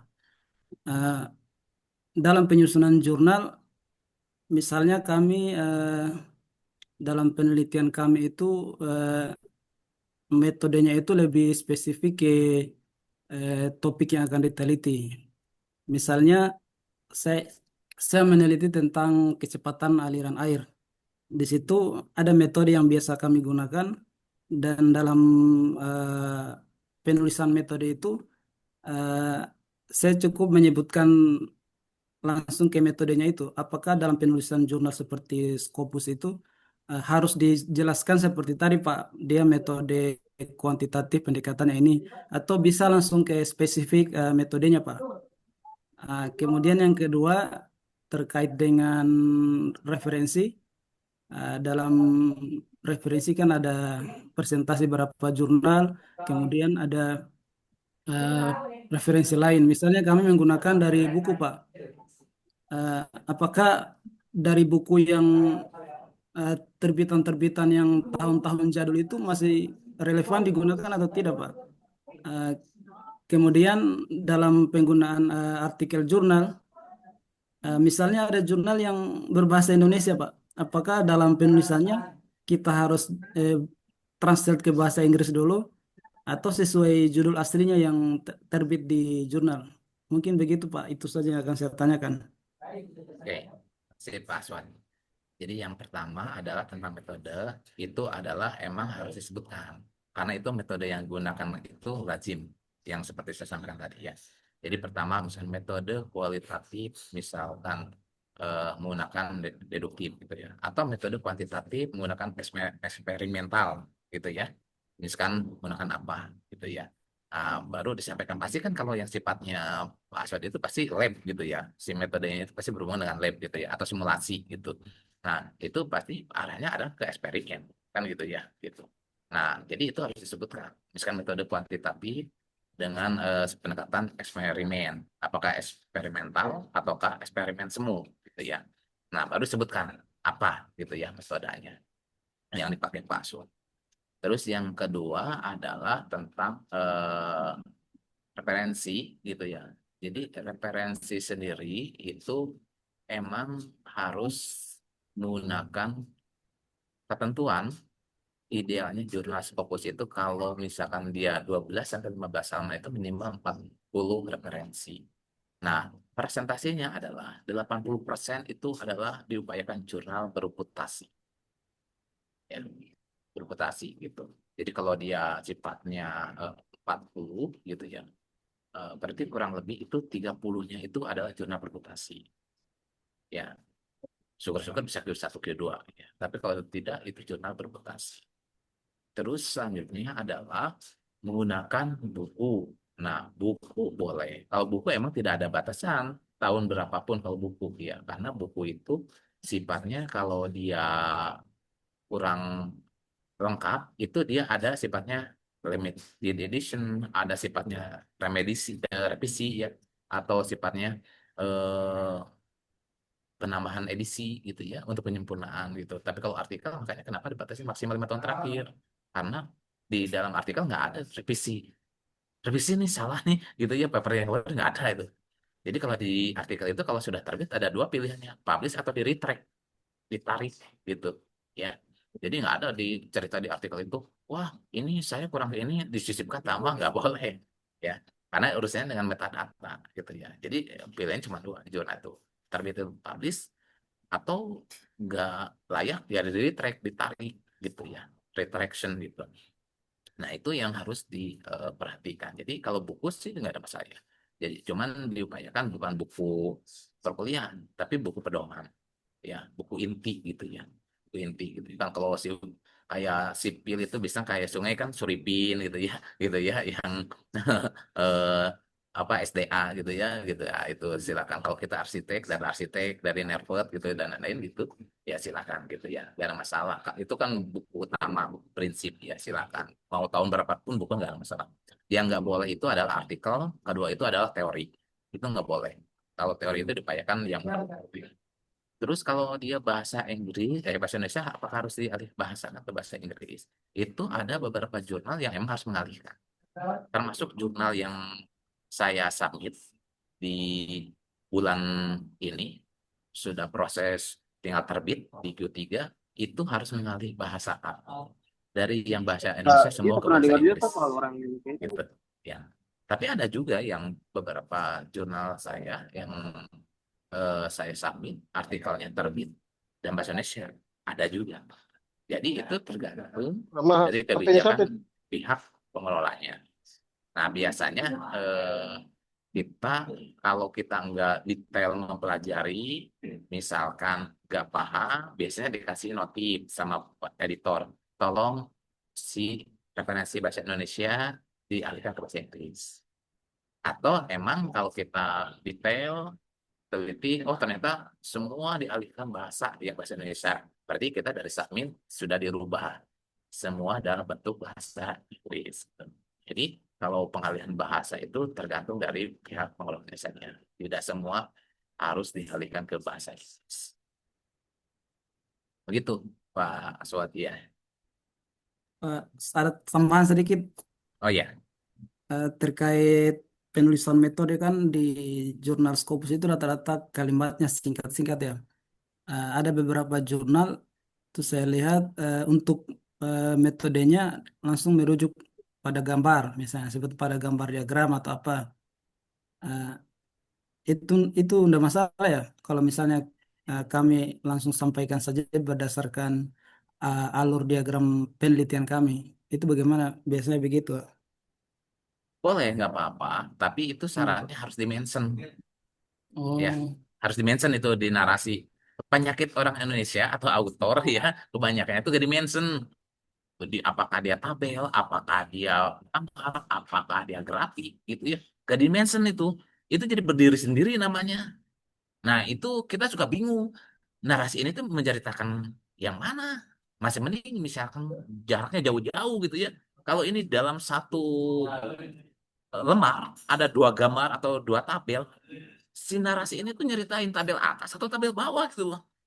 Nah, ini kan kita bingung gitu loh, sebagai reviewer ini gitu kan, jadi tebak-tebak pohon manggis gitu. Ini narasi ini tuh nyeritain yang mana gitu. Nah, jadi wajib di mention ya. Misalkan mau di atas atau di bawah terserah gitu ya. Tetapi di mention di paragraf di narasinya gitu ya. Apakah dia tabel, apakah dia gambar, apakah dia abstrak, apakah dia grafik gitu ya. Itu di mention. Gitu. Jadi jangan berdiri sendiri. Jadi jangan mentang-mentang udah ada keterangan figur satu atau gambar satu berarti kan bla bla bla bla gitu.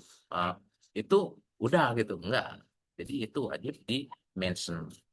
Selain di mention juga wajib jangan lupa sumber ya. Sumbernya pribadi atau analisis pribadi, apakah ngambil punya orang, Mhm. berarti punya orang di citasi gitu kan, kutip gitu. supaya aman.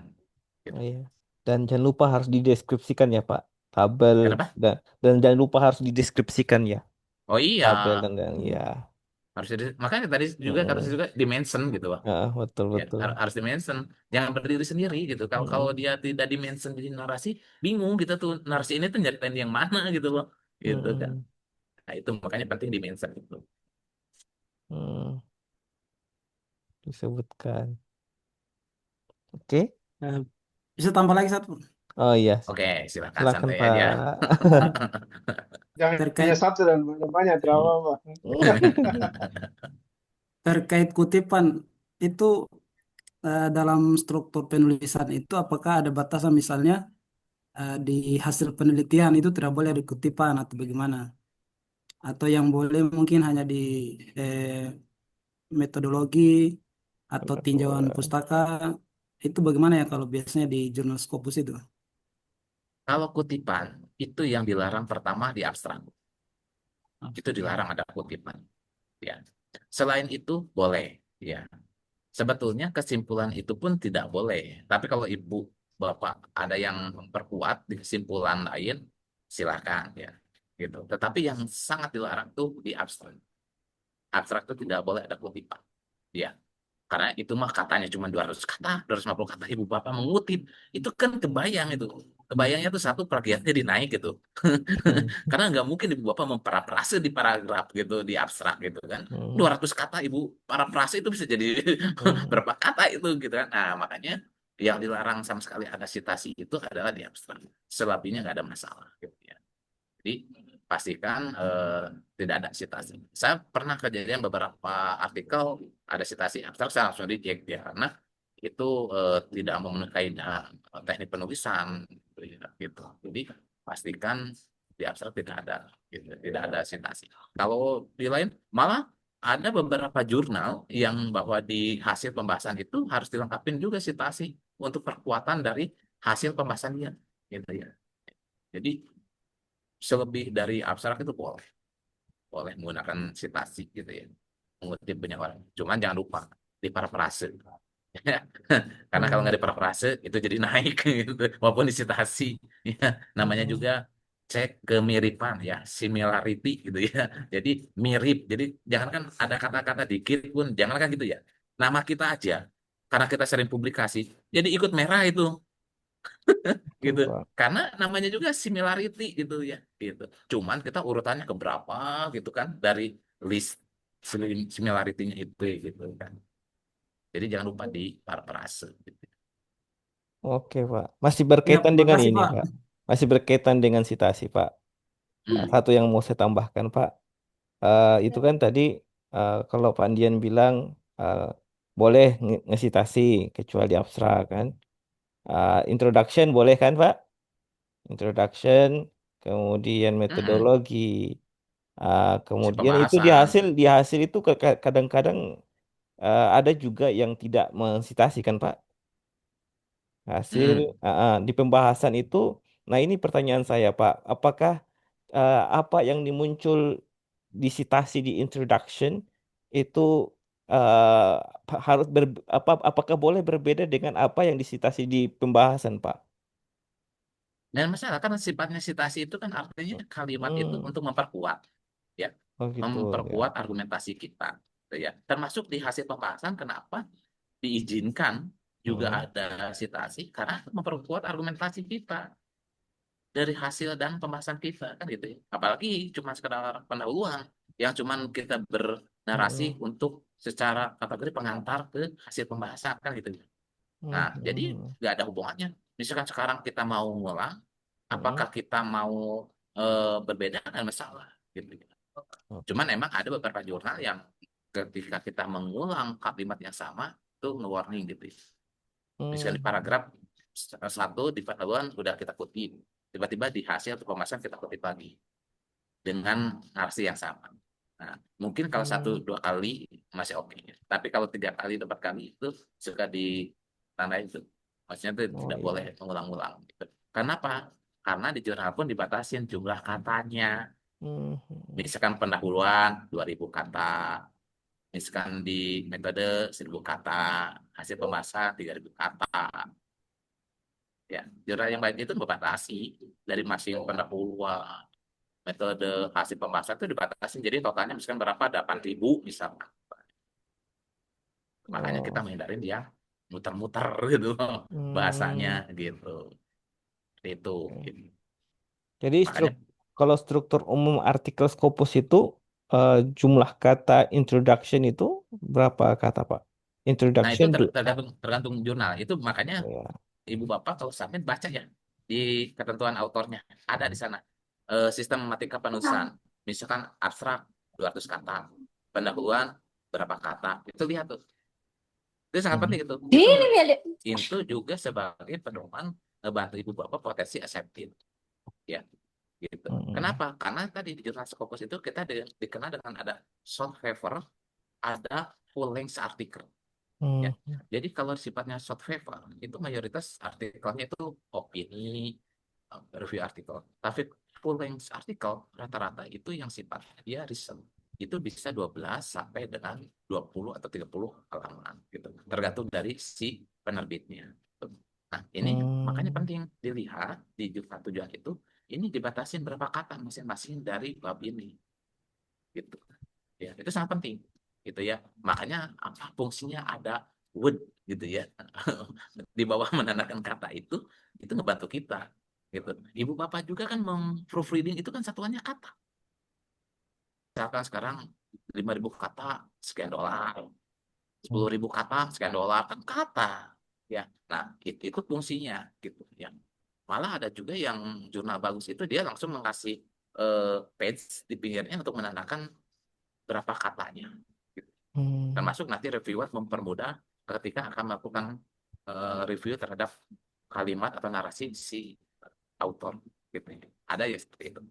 Tapi minimal paling umumnya itu pasti di bagian jurnalnya, di submissionnya atau submission checklist itu biasanya dia mengeluarkan dari imberatnya itu berapa batasannya. Itu sangat penting untuk jadi acuan ketika kita akan submit ke jurnal tujuan supaya kita tidak terlalu ketebalan ya gitu ya atau terlalu ketepisan gitu ya. Ya kalau ibu bapak ikut proceeding aja kayak Triple A itu maksimal 6 halaman. Lebih dari 6 halaman itu kena cas itu. Gitu, kena cas. IOPS juga, IOP itu pun sama ya. Mayoritas membatasi 6 halaman proceeding. Karena kalau lebih dari 6 halaman itu kayak jadi jurnal gitu loh, bukan proceeding lagi gitu ya. Nah, jadi udah dibatasin. Kalau jurnal emang dibatasin berdasarkan dari kebijakan jurnal, termasuk jenis artikelnya. Ada short paper, ada full length artikel. Itu. Oke, siap. Baik Bapak, Bapak Ibu ada pertanyaan lain khususnya pada materi kita malam ini berkaitan dengan metodologi penelitian? Sedikit Pak. Oke, siap Pak Didin. Silakan Pak Didin. Mungkin bisa dikasih bocoran materi selanjutnya apa ya Pak? Gimana? Materi selanjutnya bocoran untuk hasil pertemuan pembahasan. selanjutnya. Hasil pembahasan. Ya, Hasil maksud saya Pak, pembahasan. kalau diizinkan Pak, materinya di-share duluan Pak, supaya kami membaca dulu, baru kami fokus ke audionya Pak, pendengaran kami. Oh gitu, bisa dulu materinya. Iya. Ya, ini perasa mau ujian dulu ya. Diapalin dulu gitu. Iya. Supaya kita bisa mengikuti alur materinya gitu Pak. Iya, oke, nanti saya share dulu materinya ya gitu. Ya, itu aja, makasih. Enggak, harusnya orang teknik kan udah biasa dar langsung ketemu.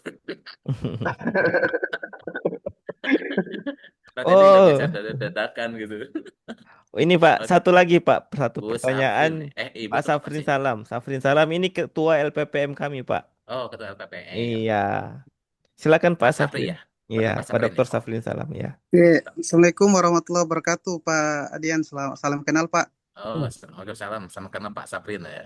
Iya, ini luar biasa materinya, Pak. Ini saya ikuti dari hari pertama sampai hari kedua. Karena memang materinya sangat menarik, Pak Adian.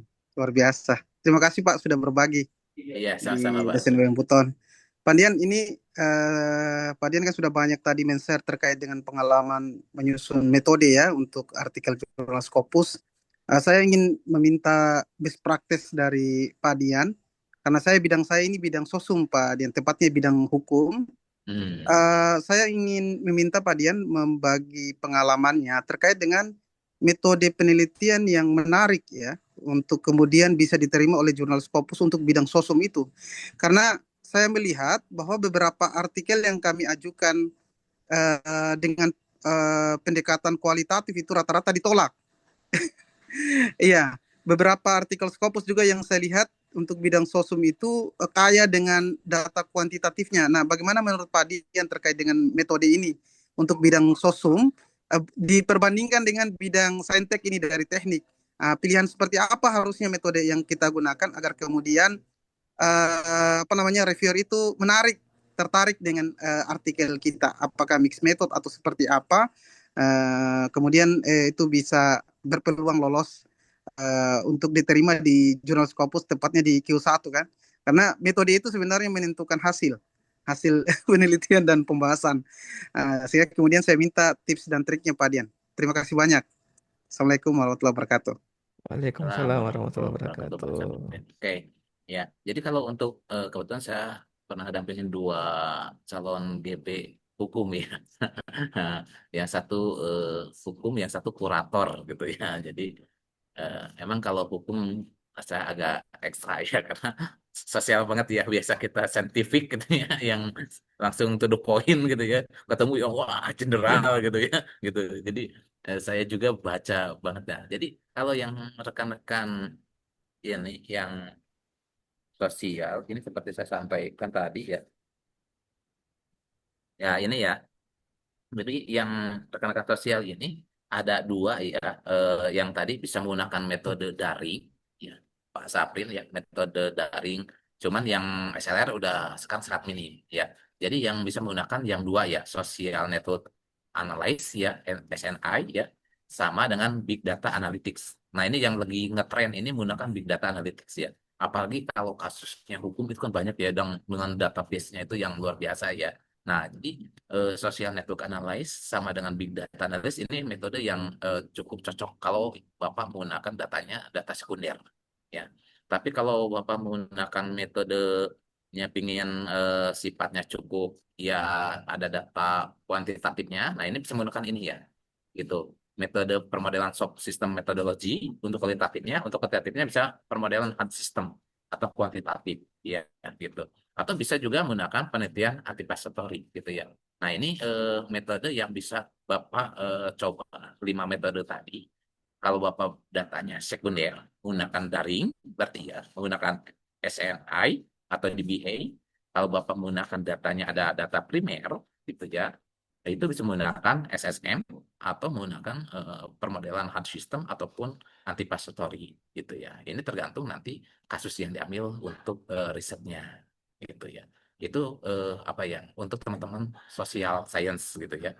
Gitu. Karena metode-metode yang tadi yang umum kualitatif atau kuantitatif itu merasa terlalu berat ya, apalagi kuantitatif itu kan berat pasti. Nah, kalau kualitatif itu kan terlalu umum nih ya, deskriptif yang itu kan terlalu umum, pasti banyak di reject karena eh, teman-teman sosial ini khususnya hukum ini agak berat itu adalah banyak kalimat yang nggak bisa diparafrase, ya kan?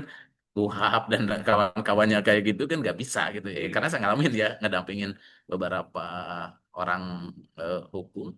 Nah, sehingga kita ngebantu dengan di metodenya yang menarik dan secara prinsip mencari kasus dengan metode itu di jurnal, khususnya jurnal tujuan gitu. Kalau ternyata di jurnal tujuan itu nggak ada, kita mencari di jurnal lain untuk referensinya gitu. Nah, itu menurut saya lebih tepat ya. Makanya saya bilang tadi metode itu menjadi kunci salah satu editor reviewer bisa menerima bahwa kita memahami caranya untuk memotong gitu loh ya. Makanya saya bilang tadi metode ini cara memotong ya kan tadi. Memotong itu kan memotong bambu banyak. Ada pisau, ada golok, ada gergaji, ada apa silet, ada juga cutter gitu kan. Itu kan alat memotong semua. Tapi mana yang cocok? Nah, sama ini juga tadi.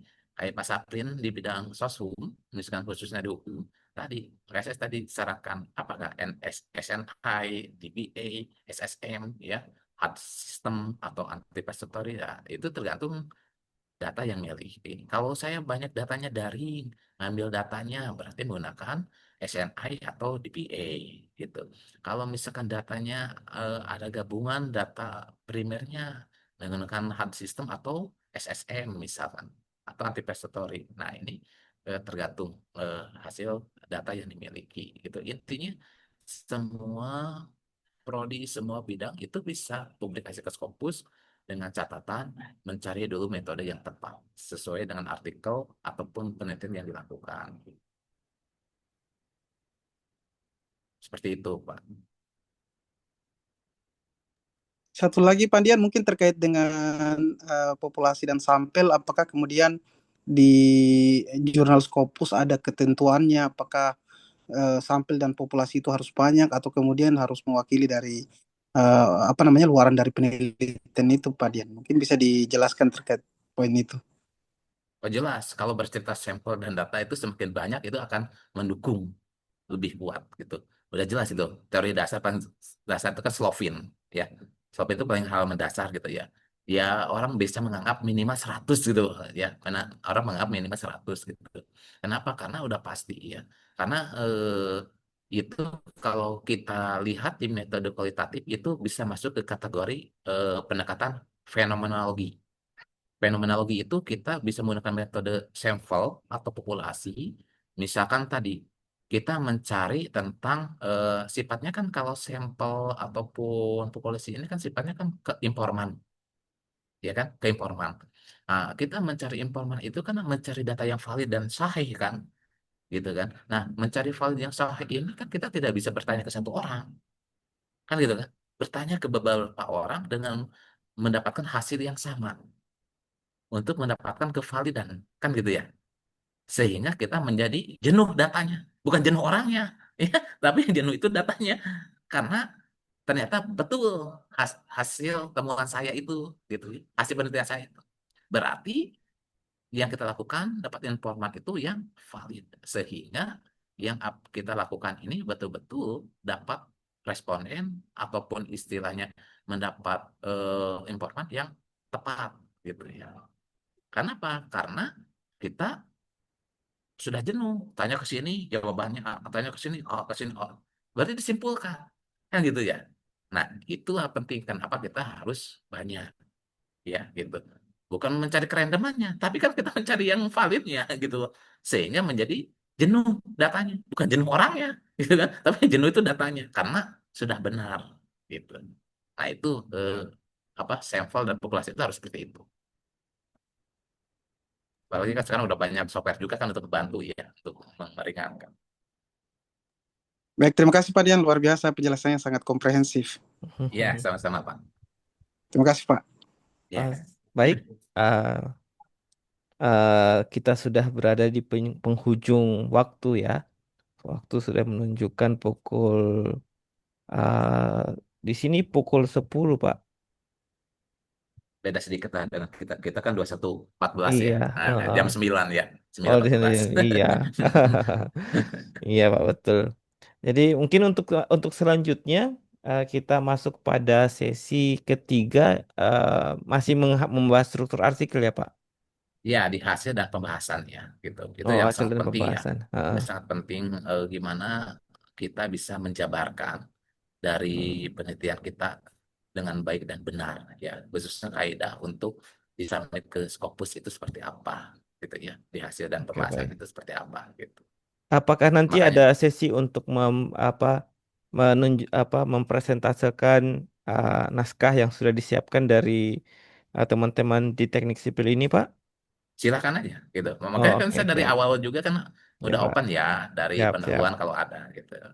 Siap, siap. Makanya makanya saya kasih materi kepada Suherman itu supaya yang Siap. saya kasih dipelajarin, Siap, terapi, Pak. pelajarin terapi Ah, gitu. ya. Ya, Kan baik, Pak. kalau masih hangat kan lebih cepat ingat ya. Ya, betul. Siap, siap. Ya. Jadi teman-teman teknik yang sudah siap ini ada beberapa naskah yang sudah siap, tapi mungkin perlu diupdate lagi sesuai dengan ilmu yang didapatkan setiap sesi, Pak. Ya, nanti Ya, juga nanti saya ke Pak Suherman selain materi ini saya kirimkan buku metodologi ya, buku siap, metodologi sama siap Pak. dengan beberapa sampel artikel lah gitu ya, untuk Siap Pak, baca-baca dulu lah gitu ya. siap Pak, siap. Siap Pak, terima kasih banyak Pak atas waktu dan ilmunya Pak. Mungkin kita bisa akhiri sesi kedua kita dari rangkaian 4 rangkaian pelatihan penulisan artikel menuju publikasi Scopus. Uh, dan terima kasih atas partisipasi teman-teman, rekan-rekan dosen yang sudah bertanya dan rekan-rekan dosen yang sudah bergabung dalam uh, diskusi kita ini.